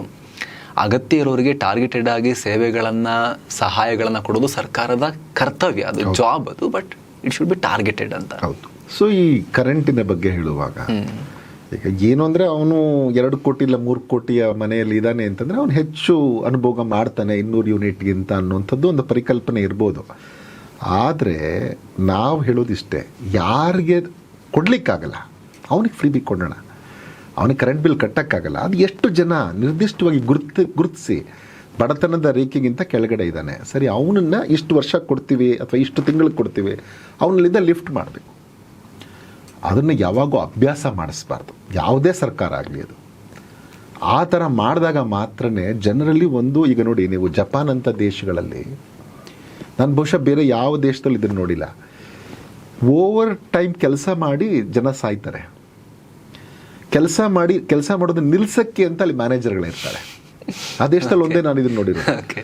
ನಮ್ಮ ದೇಶಗಳಲ್ಲಿ ಕೆಲಸ ಮಾಡಿಸ್ಲಿಕ್ಕೆ ಮ್ಯಾನೇಜರ್ಗಳನ್ನ ನೇಮಿಸ್ತೀವಿ. ಆ ದೇಶದಲ್ಲಿ ಇವನ್ನ ಕೆಲಸ ಮಾಡೋದು ನಿಲ್ಸಪ್ಪ ಸಾಕು ಇವನ್ನ ಅನ್ನೋದಕ್ಕಾಗಿ ಅಲ್ಲಿ ಮ್ಯಾನೇಜರ್ಗಳನ್ನ ನೇಮಿಸ್ತಾರೆ. ಅಷ್ಟು ಜನ ವರ್ಕ್ ಆಲ್ಕೋಹಿಕ್ ಇರ್ತಾರೆ. ಸೊ ಆ ಥರದ ಒಂದು ವರ್ಕ್ ಕಲ್ಚರ್ನ ನಾವು ನಮ್ಮಲ್ಲಿ ಬಿತ್ತಬೇಕು. ಅದನ್ನು ಬಿತ್ತಬೇಕು ಅಂತಂದರೆ ಅವನಿಗೆ ಮಿನಿಮಮ್ ಕನಿಷ್ಠ ಕೊಡಲೇಬೇಕು. ಈಗ ಅವ್ನಿಗೆ ಊಟ ಇಲ್ಲ ಅಂದರೆ ಊಟ ಕೊಡುವ, ಟ್ರೈನಿಂಗ್ ಇಲ್ಲ ಟ್ರೈನಿಂಗ್ ಕೊಡೋಣ, ಕೋಚಿಂಗ್ ಇಲ್ಲ ಕೋಚಿಂಗ್ ಕೊಡೋಣ, ಎಲ್ಲ ಮಾಡಬೇಕು. ಆ ಮೂಲಭೂತ ಸೌಕರ್ಯ ಏನು ಬೇಕು ಅದನ್ನು ಕೊಟ್ಟ ಮೇಲೆ ಅವ್ನ ಕಾಲ ಮೇಲೆ ಅವ್ನು ನಿಂತ್ಕೋಬೇಕು. ಅದಕ್ಕೊಂದು ಟಾರ್ಗೆಟ್ ಹಾಕ್ಕೋಬೇಕು, ಟೈಮ್ ಹಾಕ್ಕೋಬೇಕು. ಇಲ್ಲ ಇಷ್ಟು ಟೈಮಲ್ಲಿ ಇವನನ್ನು ಲಿಫ್ಟ್ ಮಾಡ್ತೀವಿ. ಅದನ್ನು ಟಾರ್ಗೆಟ್ ಮಾಡಿದ್ರೆ ನೋಡಿ ಖಂಡಿತ ಈ ದೇಶ ಇನ್ನೂ ಹೆಚ್ಚು ಬೆಳವಣಿಗೆ ಅಥವಾ ಅಭಿವೃದ್ಧಿ ಆಗುತ್ತೆ. ನಾನು ಬಹುಶಃ ಚಿಕ್ಕವನಿಂದ ನನಗೆ ಅರ್ಥಶಾಸ್ತ್ರವನ್ನು 8ನೇ ಕ್ಲಾಸಿಂದ ಬಹುಶಃ ಓದ್ಕೊಂಡು ಬಂದಿರಬೇಕು. ಆಗಿಂದಲೂ ನಮಗೆ ಏನು ಭಾರತ ಅಂದರೆ ಅಭಿವೃದ್ಧಿ ಹೊಂದುತ್ತಿರುವ ರಾಷ್ಟ್ರ, ಅಭಿವೃದ್ಧಿ ಹೊಂದುತ್ತಿರುವ ರಾಷ್ಟ್ರ ಅಂತ ಕೇಳಿ ಕೇಳಿ ಕೇಳಿ ಈಗಲೂ ನಾನು ಅದನ್ನೇ ಪಾಠ ಮಾಡ್ತಿದ್ದೇನೆ, ಅಭಿವೃದ್ಧಿ ಹೊಂದುತ್ತಿರುವ ರಾಷ್ಟ್ರ ಅಂತ. ನಾವು ಬಹುಶಃ ಅಭಿವೃದ್ಧಿ ಹೊಂದಿದ ರಾಷ್ಟ್ರ ಆಗಬೇಕು. ಅದಾಗಬೇಕು ಅಂದರೆ ಅದೆಲ್ಲರೂ ನಮ್ಮ ಕೈಯಲ್ಲಿದೆ, ಸರ್ಕಾರದ ಪಾತ್ರನೂ ಇದೆ ಅದರಲ್ಲಿ. ನಾವೆಲ್ಲರೂ ಕಷ್ಟಪಟ್ಟು ಕೆಲಸ ಮಾಡಬೇಕು. ಹಾಗೆಯೇ ಸರ್ಕಾರ ಅದಕ್ಕೆ ಬೇಕಾದಂಥ ಪೂರಕವಾದಂಥ ಮೂಲಭೂತ ಸೌಕರ್ಯವನ್ನು ಕೊಡಬೇಕು. ಸೊ ಅದನ್ನು ಕೊಟ್ಟಾಗ ನೋಡಿ ಈ ದೇಶದ ಚಿತ್ರಣವೇ ಬದಲಾಗುತ್ತೆ. ಇಂದಿನ ಕೇಂದ್ರ ಸರ್ಕಾರದ ಪ್ರಧಾನಮಂತ್ರಿಗಳು ನರೇಂದ್ರ ಮೋದಿಯವರು ರೀಸೆಂಟ್ಲಿ ಪಾರ್ಲಿಮೆಂಟ್ನಲ್ಲಿ ತಮ್ಮ ಕಡೆ ಸ್ಪೀಚ್ನಲ್ಲೂ ಕೂಡ ಇದೇ ವಿಚಾರದ ಬಗ್ಗೆ ಹೇಳಿದ್ರು. ಸ್ವಾತಂತ್ರ್ಯ ಬಂದು 100 ವರ್ಷ ಆಗೋ ಟೈಮ್ನಲ್ಲಿ 2047ಕ್ಕೆ ಇನ್ನು 23 ವರ್ಷಗಳಲ್ಲಿ ಅಭಿವೃದ್ಧಿ ಹೊಂದಿದ ಭಾರತ ಮಾಡೋಕ್ಕೆ ನಮಗೆ ಕನಸಿದೆ ಅಂತ ಹೇಳಿದ್ರು. ಅಭಿವೃದ್ಧಿ ಹೊಂದಿದ ಭಾರತ ಅಂದರೆ ಏನು? ನಮ್ಮ ಜೀವನದಲ್ಲಿ, ಸಾಮಾನ್ಯ ಜನರ ಜೀವನದಲ್ಲಿ ಆಗ ಏನು ಬದಲಾವಣೆ ಆಗುತ್ತೆ? ಏನು ಮಾನದಂಡ ಏನು ಅಭಿವೃದ್ಧಿ ಹೊಂದಿದ ಭಾರತ ಅಂದರೆ? ಅಭಿವೃದ್ಧಿ ಹೊಂದಿದ ಭಾರತ ಅಂದರೆ ನಮಗೆ ಒಂದು ವರ್ಲ್ಡ್ ಕ್ಲಾಸ್ ಇನ್ಫ್ರಾಸ್ಟ್ರಕ್ಚರ್ ಇರುತ್ತೆ ಈ ದೇಶದಲ್ಲಿ. ಜನರಿಗೆ ಒಳ್ಳೆಯ ಆರೋಗ್ಯ ಸಿಗುತ್ತೆ. ಅಂದರೆ ನಿಮಗೆ ಯಾವುದಾದ್ರು ಮನುಷ್ಯ ಅಂದ್ರ ಮೇಲೆ ಕಾಯಿಲೆ ಬರುತ್ತೆ, ಆದರೆ ಅದಕ್ಕೊಂದು ಆರೋಗ್ಯದ ಒಂದು ನಮಗೆ ಹಾಸ್ಪಿಟಲ್ಸ್, ಒಳ್ಳೆ ಹಾಸ್ಪಿಟಲ್ಸ್ ಇದೆ ಅಂದರೆ ಖಂಡಿತ ಧೈರ್ಯವಾಗಿರ್ತಾನೆ ಮನುಷ್ಯ. ಕೆಲಸ ಮಾಡಲಿಕ್ಕೂ ರಿಸ್ಕ್ ತೊಗೊಳ್ಲಿಕ್ಕೂ ಏನೂ ಪ್ರಾಬ್ಲಮ್ ಇರಲ್ಲ. ಅಂದರೆ ನೀವು ಒಂದು ವರ್ಲ್ಡ್ ಕ್ಲಾಸ್ ಇನ್ಫ್ರಾಸ್ಟ್ರಕ್ಚರ್ ಇರುತ್ತೆ, ಒಳ್ಳೆಯ ಹೆಲ್ತ್ ಫೆಸಿಲಿಟೀಸ್ ಆ ದೇಶದಲ್ಲಿ ಸಿಗುತ್ತೆ, ಒಳ್ಳೆಯ ಎಜುಕೇಷನ್ ಸಿಗ್ತಾ ಇರುತ್ತೆ. ಆಮೇಲೆ ಸ್ಟ್ಯಾಂಡರ್ಡ್ ಆಫ್ ಲಿವಿಂಗ್, ಜನರ ಜೀವನ ಮಟ್ಟ ಇದೆಯಲ್ಲ ಅದು ತುಂಬ ಉತ್ತಮವಾಗಿರುತ್ತೆ. ಈಗ ನಾವು ಏನಕ್ಕೆ ನಾಳೆಗೇನಪ್ಪ ಅಂತ ಯೋಚನೆ ಮಾಡೋಕ್ಕೆ ಅನೇಕ ಕುಟುಂಬಗಳಿರ್ತವೆ. ಆಗ ಬಹುಶಃ ಅಂಥ ಕುಟುಂಬ ಇರಲ್ಲ. ಆಗ ಅವ್ರು ಯೋಚನೆ ಮಾಡೋವಂಥದ್ದು ಏನು ಅಂತಂದರೆ, ನಾನು ಇನ್ನೊಂದು ಅವ್ರು ಯಾವುದೋ ಒಂದು ಪಿಯರ್ ಗ್ರೂಪ್ ಇರುತ್ತಲ್ಲ, ಆ ಕುಟುಂಬಕ್ಕಿಂತ ಹೆಚ್ಚು ಹೇಗೆ ಗಳಿಸ್ಬೇಕು ಅಂತ ಯೋಚನೆ ಮಾಡ್ಬೋದಾಗಲಿ, ನಾನು ನಾಳಿನ ಅಥವಾ ಇವತ್ತಿನ ರಾತ್ರಿಯ ಊಟಕ್ಕೆ ಏನು ಮಾಡಬೇಕು ಅಂತ ಯೋಚನೆ ಮಾಡುವ ಯಾವುದೇ ಕುಟುಂಬ ಆಗಿರಲ್ಲ. ಬಡತನ ಇರಲ್ವಾ ಅಂದರೆ ಇರಬಹುದು, ಆದರೆ ಅದು ಕೇವಲ ರಿಲೇಟಿವ್ ಪಾವರ್ಟಿ. ನಾನು ನಿಮಗೆ ಹೋಲಿಸಿದ್ರೆ ನಾನು ಬಡವನ ಅನ್ನೋ ಥರದಲ್ಲಿ ಕಲ್ಪನೆಯೇ ಹೊರತು ನನಗೆ ಆಬ್ಸಲ್ಯೂಟ್ ಪಾವರ್ಟಿ ಅಂತಿರಲ್ಲ. ಮತ್ತು ನನಗೆ ಇವತ್ತು ನೋಡಿ, ನೀವು ಬೆಂಗಳೂರಲ್ಲಿ ಎಷ್ಟು ಕಂಜೆಸ್ಟೆಡ್ ಸಿಟಿ ಅಂತಂದರೆ ವಿಶ್ವದ 6ನೇ ಅತಿ ದೊಡ್ಡ ಕಂಜೆಸ್ಟೆಡ್ ಸಿಟಿ ಬೆಂಗಳೂರು. ನೀವಿಲ್ಲಿ ವರ್ಲ್ಡ್ ಕ್ಲಾಸ್ ಇನ್ಫ್ರಾಸ್ಟ್ರಕ್ಚರ್ ಕೊಡೋಕ್ಕೆ ಸಾಧ್ಯ ಆದರೆ ನಮಗೆ 23 ವರ್ಷದಲ್ಲಿ ಜನ ಇಷ್ಟಿಷ್ಟು ಜಾಮ್ಗಳಲ್ಲಿ ಸಿಕ್ಕಾಕೊಳ್ಳುವ ಅಗತ್ಯ ಬೀಳಲ್ಲ ಅಂತ ನಾನು ಹೇಳೋದು. ಯಾಕೆಂದರೆ ಎಲ್ಲದಕ್ಕೂ ಪ್ಲ್ಯಾನ್ ಮಾಡಿರ್ತಾರೆ. ನಾವೀಗ ಏನು ಮಾಡ್ತಾಯಿದ್ದೀವಿ, ಈ ಸಿಟಿ ಇನ್ನು 2 ವರ್ಷಕ್ಕೆ ಏನು ಮಾಡಬೇಕು ಅಂತ ಒಂದು ಫ್ಲೈಓವರ್ ಹಾಕಿರ್ತೀವಿ. ಅದನ್ನು 20 ವರ್ಷದ ಮುಂದೆ ಏನಾಗ್ಬೋದು ಅನ್ನುವಂಥ ಪರಿಕಲ್ಪನೆ ಆಗಿ ಬರುತ್ತೆ. ಯಾಕಂದರೆ ರಿಸೋರ್ಸಸ್ ಜಾಸ್ತಿ ಇರುತ್ತೆ ನಮಗೆ. ಡೆವಲಪ್ಡ್ ದೇಶಕ್ಕೆ ಇರುವಂಥ ಅಡ್ವಾಂಟೇಜ್ ಏನು ಅಂತಂದರೆ ಅದರ GDPಯ ಗಾತ್ರ ದೊಡ್ಡದಿರುತ್ತೆ. ಅವ್ರು ಯೋಚನೆ ಮಾಡ್ತಾರೆ ಅಂದ್ಕೊಳ್ಳಿ, ಇಲ್ಲ ಒಂದು 10 ಲೇನ್ ಹಾಕೋಣ ಅಂತ. ಅದಕ್ಕೆ ಬೇಕಾಗುವಂಥ ಟೆಕ್ನಾಲಜಿ ಇರುತ್ತೆ, ಮೆಷಿನ್ಸ್ ಇರುತ್ತೆ, ಅದಕ್ಕೆ ಬೇಕಾದಂಥ ಸ್ಕಿಲ್ಡ್ ವರ್ಕ್ ಫೋರ್ಸ್ ಸಿಗುತ್ತೆ. ಅವೆಲ್ಲವೂ ಈಗಿಂದ ಮಾಡ್ಕೊಂಡು ಹೋದರೆ ಡೆವಲಪ್ಡ್ ನೇಷನಲ್ಲಿ ಇನ್ನೂ ಜಾಸ್ತಿ ಆಗ್ತಾ ಹೋಗುತ್ತೆ. ಹಾಗಾಗಿ ನಮಗೆ ಅಭಿವೃದ್ಧಿ ಹೊಂದಿದ ರಾಷ್ಟ್ರ ಆಗಬೇಕು ಅನ್ನುವಂಥ ಕನಸು. ಡೆವಲಪ್ಮೆಂಟ್, ಅಭಿವೃದ್ಧಿ ಅಂತೆಲ್ಲ ಬಂದಾಗ ಇನ್ನೊಂದು ಟರ್ಮ್ ಜಾಸ್ತಿ ಚರ್ಚೆ ಆಗೋದು ಇನ್ಫ್ಲೇಷನ್ ಅಥವಾ ಹಣದುಬ್ಬರ. ತುಂಬ ಸಾಮಾನ್ಯ ಭಾಷೆಯಲ್ಲಿ ಹೇಳಬೇಕು ಅಂದರೆ ಅಗತ್ಯ ವಸ್ತುಗಳ ಬೆಲೆ ಏರಿಕೆ ಆಗ್ತಾ ಇದೆ ಅಂತ ನಾವು ಕೇಳ್ತೀವಿ. ಸಿಂಪಲ್ ಆಗಿ ಇನ್ಫ್ಲೇಷನ್ ಅಂದರೆ ಏನು, ಇದು ಯಾವ ರೀತಿ ಜನರ ಜೀವನದ ಮೇಲೆ ಪರಿಣಾಮ ಬೀರುತ್ತೆ? ಹೆಲ್ದಿ ಇನ್ಫ್ಲೇಷನ್ ರೇಟ್ ಯಾವುದು? ಅಕ್ಸೆಪ್ಟೆಡ್ ಇನ್ಫ್ಲೇಷನ್ ರೇಟ್ ಅಂತ ಒಂದು RBI ಹೇಳುತ್ತೆ. ಅಕ್ಸೆಪ್ಟೆಡ್ ಇನ್ಫ್ಲೇಷನ್ ಅವ್ರೇನು ಹೇಳ್ತಾರೆ ಅಂದರೆ 4 to 6% ಇದ್ದರೆ ಒಳ್ಳೆಯದು ಅಂತ. 4 to 6%ಗಿಂತ ಜಾಸ್ತಿ ಆದರೆ ಏನು? ಫಸ್ಟು ಹಣದುಬ್ಬರ ಅಂದರೆ ಏನು? ಹಣದುಬ್ಬರ ಅಂದರೆ ಬೆಲೆಗಳು ಜಾಸ್ತಿ ಆಗುವಂಥದ್ದು, ನಮ್ಮ ರೂಪಾಯಿನ ಮೌಲ್ಯ ಕಡಿಮೆ ಆಗುವಂಥದ್ದು. ಈಗ ನಾನು 100 ರೂಪಾಯಿಗೆ 10 kg ಈರುಳ್ಳಿ ತೊಗೊಳ್ತಾ ಇರ್ತೀನಿ. ಈರುಳ್ಳಿ ಯಾವಾಗ 100 ರೂಪಾಯಿಗೆ 5 kg ಬರುತ್ತೆ ಅಂದರೆ ಹಣದುಬ್ಬರ ಅಷ್ಟು ಹೆಚ್ಚಾಗಿದೆ ಅಂತ. ಅದು 1 kg ಬಂದರೆ ಹಣ ಬೆಲೆ ಕಳ್ಕೊಳ್ಳುತ್ತೆ. ನಿಮಗೆ ಯಾವಾಗಲೂ ವಸ್ತುಗಳ ಬೆಲೆ ಜಾಸ್ತಿ ಆಗ್ತಾ ನಮ್ಮ ಹತ್ರ ಇರುವಂಥ ಹಣದ ಬೆಲೆ ಕಡಿಮೆ ಆದರೆ ಅದು ಹಣದುಬ್ಬರ. ಓಕೆ, ಇದು ನೋಡಿ ಎಷ್ಟು ಥರ ತೊಂದರೆ ಮಾಡುತ್ತೆ ಅಂದರೆ, ಈಗ ಹೋಗ್ಲಿ ಬಿಡಿ ಹಣದುಬ್ಬರ ಆಗಿದೆ, ಒಳ್ಳೇದಾಗ್ತಿದೆ, ಹಂಗಾರೆ ಉತ್ಪಾದಕನಿಗೆ ಅನುಕೂಲ ಅಲ್ವಾ? ಈಗ 100 ರೂಪಾಯಿಗೆ 1 kg ಟೊಮೆಟೊ ಮಾರ್ತಿದ್ದಾನೆ ಅಂದರೆ ಟೊಮೆಟೊ ಒಳ್ಳೆಯವನಾರು ಉದ್ಧಾರ ಅದ ಅಂತ. ಹಂಗೆ ಆಗೋದಿಲ್ಲ. ಅದು ಈ ಕಡೆ ಉತ್ಪಾದಕನಿಗೂ ಅನುಕೂಲ ಆಗಲ್ಲ, ಈ ಕಡೆ ಗ್ರಾಹಕನಿಗೂ ಅನುಕೂಲ ಆಗೋದಿಲ್ಲ. ಸೊ ಇಂಥದ್ದೊಂದು ಪರಿಸ್ಥಿತಿ. ಯಾಕೆಂದರೆ ಅವನು ಉತ್ಪಾದಕನಿಗೆ ಅವನ ಇನ್ಪುಟ್ ಕಾಸ್ಟ್ ಜಾಸ್ತಿ ಆಗ್ತಾ ಹೋಗುತ್ತೆ. ಈ ಕಡೆ ಗ್ರಾಹಕನಿಗೆ ಅವ್ನಿಗೆ ಸಂಬಳ ಅಷ್ಟು ಹೆಚ್ಚಾಗ್ತಿರಲ್ಲ. ಅವನೇನೋ ಕೂಲಿ ಮಾಡ್ತಿರ್ತಾನೆ, ಅವನಿಗೆ ಇಲ್ಲಪ್ಪ ಹಣದುಬ್ಬರ ಜಾಸ್ತಿ ಆಯಿತು ಅಂದ ತಕ್ಷಣ 400 ರೂಪಾಯಿ ಹೋಗಿ 500 ರೂಪಾಯಿ ಆಗಲ್ಲ ಅವನಿಗೆ ಬರ್ತಿರೋದು ನಾನು ಕೊಡೋದು ಇಷ್ಟೇ ಅಂತ ಹೇಳುತ್ತೆ ಮಾರ್ಕೆಟ್ ಅವನಿಗೆ. ಅವನಿಗೆ ಕೂಲಿ ಅಷ್ಟೇ ಇರುತ್ತೆ. ಹಾಗಾಗಿ ಈ ಹಣದುಬ್ಬರ ಅತಿ ಆದರೆ ತುಂಬ ಕಷ್ಟ ಆಗುತ್ತೆ. ಈಗ ನಾವೆಲ್ಲ ಕೇಳ್ತಿರ್ತೀವಿ ಏನಂದರೆ ಗ್ಯಾಲಪಿಂಗ್ ಇನ್ಫ್ಲೇಷನ್ ಅಂತ. ಈ ಜಿಂಬಾಬ್ವೆ, ವೆನೆಜುಲಾ ಇಂಥ ಕಡೆಗಳಲ್ಲಿ ಕೇಳಿದ್ದೀವಿ ನಾವು. ಆ ಜಿಂಬಾಬ್ವೆಯ ಕಥೆಯಲ್ಲಿ ಏನು ಅಂದರೆ 100 ಮಿಲಿಯನ್ ಜಿಂಬಾಬ್ವೆ ಡಾಲರ್ಗೆ 1 ಪೌಂಡ್ ಬ್ರೆಡ್ ಬರುವಂಥ ಕಾಲ ಒಂದಿತ್ತು. ಸೊ ಇದಕ್ಕೆ ನಾವು ಗ್ಯಾಲಪಿಂಗ್ ಇನ್ಫ್ಲೇಷನ್ ಅಂತ ಕರಿತೀವಿ. ಸಾಮಾನ್ಯ ಯುದ್ಧದ ಸಮಯದಲ್ಲಿ ಇಂಥವೆಲ್ಲ ಜಾಸ್ತಿ ಆಗ್ತಿತ್ತು ಅಂತ ಕೇಳ್ತೀವಿ. ಬಟ್ ಇತ್ತೀಚೆಗೆ ಈ ಫುಡ್ ಇನ್ಫ್ಲೇಷನ್, ಆಹಾರ ಧಾನ್ಯದ ಹಣದುಬ್ಬರ ಇದೆಯಲ್ಲ, ಇದು ಕೂಡ ಜಾಸ್ತಿ ಆವಾಗ ಆಗ್ತಾನೆ ಇರುತ್ತೆ. ಇದಕ್ಕಿದ್ದಂಗೆ ಟೊಮೆಟೊ ಬೆಲೆ 250 ರೂಪಾಯಿ 1 kg ಆಗಿದ್ದನ್ನು ಇತ್ತೀಚೆಗೆ ನೋಡಿದ್ದೀವಿ ನಾವು. ಆಮೇಲೆ 50 ಪೈಸಕ್ಕೂ 1 ರೂಪಾಯಿಗೂ ಬಿದ್ದೋಗ್ಬಿಡುತ್ತೆ. ಸೊ ಎರಡೂ ಡೇಂಜರೇ. ಅತ್ಯಂತ ಹೆಚ್ಚಾಗುವಂಥ ಹಣದುಬ್ಬರ ಇದ್ದರೂ ಕಷ್ಟವೇ. ತುಂಬ ಡಿಪ್ರೆಷನ್ ಆಗಿ ಅವನಿಗೆ ರೈತನಿಗೆ ಏನೋ ಅವನ ಬೆಳೆದಂಥ ಬೆಲೆಗೆ ಸಿಗದೇ ಇರುವಂಥ ಸ್ಥಿತಿ ಬಂದರೆ ಅದು ಕಷ್ಟವೇ. ಹಾಗಾಗಿ ಸರ್ಕಾರ ಇಂಟರ್ವ್ಯೂನ್ ಮಾಡಬೇಕು. ಯಾವಾಗ ಈ ಥರ ಆಗುತ್ತೆ ಆವಾಗ ಸರ್ಕಾರ ಇಂಟರ್ವ್ಯೂನ್ ಮಾಡಿ ಜನರ ಬದುಕನ್ನು ಹಸನುಗೊಳಿಸುವ ಎಲ್ಲ ಪ್ರಯತ್ನ ಮಾಡುತ್ತೆ. ಆರ್ಥಿಕತೆ ದೇಶಕ್ಕೆ ಮಾತ್ರ ಅಲ್ಲ, ವ್ಯಕ್ತಿಗೂ ಒಂದು ಆರ್ಥಿಕತೆ ಇರುತ್ತೆ, ಒಂದು ಬಜೆಟ್ ಅಂತ ಇರುತ್ತೆ, ಆತನ ಫಿನಾನ್ಷಿಯಲ್ ಪ್ಲಾನಿಂಗ್ ಅಂತ ಇರಬೇಕು. ಅದ್ರ ಬಗ್ಗೆ ನಮ್ಮ ದೇಶದಲ್ಲಿ ಅರಿವು ತುಂಬ ಕಮ್ಮಿ ಇದೆ ಅಂತ ಅನಿಸುತ್ತೆ ಎಷ್ಟೋ ಸಲ. ಯಾಕಂದರೆ ನಮಗೂ ಕೂಡ ತೀರಾ ಇತ್ತೀಚಿನ ತನಕ ನಮಗೆ ಶಾಲೆಯಲ್ಲಿ ಹೇಳಿಕೊಟ್ಟಿಲ್ಲ, ಅದನ್ನು ಕಾಲೇಜಲ್ಲಿ ಭಾಳ ಏನು ಹೇಳಿಕೊಟ್ಟಿಲ್ಲ. ನಾವು ಎಕನಾಮಿಕ್ಸ್ ಓದಿದ್ರೂ ಕೂಡ ಡಿಗ್ರಿಯಲ್ಲಿ ಆ ಟೈಮ್ನಲ್ಲಿ ನಮಗೆ ಪರ್ಸ್ನಲ್ ಫಿನಾನ್ಸ್, ನಿಮ್ಮ ವೈಯಕ್ತಿಕ ಜೀವನದಲ್ಲಿ ನೀವು ಏನು ಮಾಡಬೇಕು ಅನ್ನೋದನ್ನು ಎಲ್ಲೂ ನಮಗೆ ಹೇಳಿಕೊಟ್ಟಿಲ್ಲ ಅನಿಸುತ್ತಾ ಸರ್ ನಿಮಗೆ? ಈಗ ಮಕ್ಕಳಿಗೆ ಶಾಲಾ ಟೈಮ್ನಿಂದಲೂ ಕೂಡ ಪರ್ಸ್ನಲ್ ಫಿನಾನ್ಸ್, ವೈಯಕ್ತಿಕ ಬಜೆಟ್, ವೈಯಕ್ತಿಕ ಆರ್ಥಿಕತೆ ನಿಭಾಯಿಸೋದನ್ನು ಹೇಳ್ಕೊಡ್ಬೋದು, ತುಂಬ ಕಾಲದ ಅನಿವಾರ್ಯತೆ ಅದು ಅಂತ. ಖಂಡಿತವಾಗಿಯೂ ಹಾಗಂತ ನಾನು 2 ವಿಚಾರವನ್ನು ಹೇಳಬೇಕು.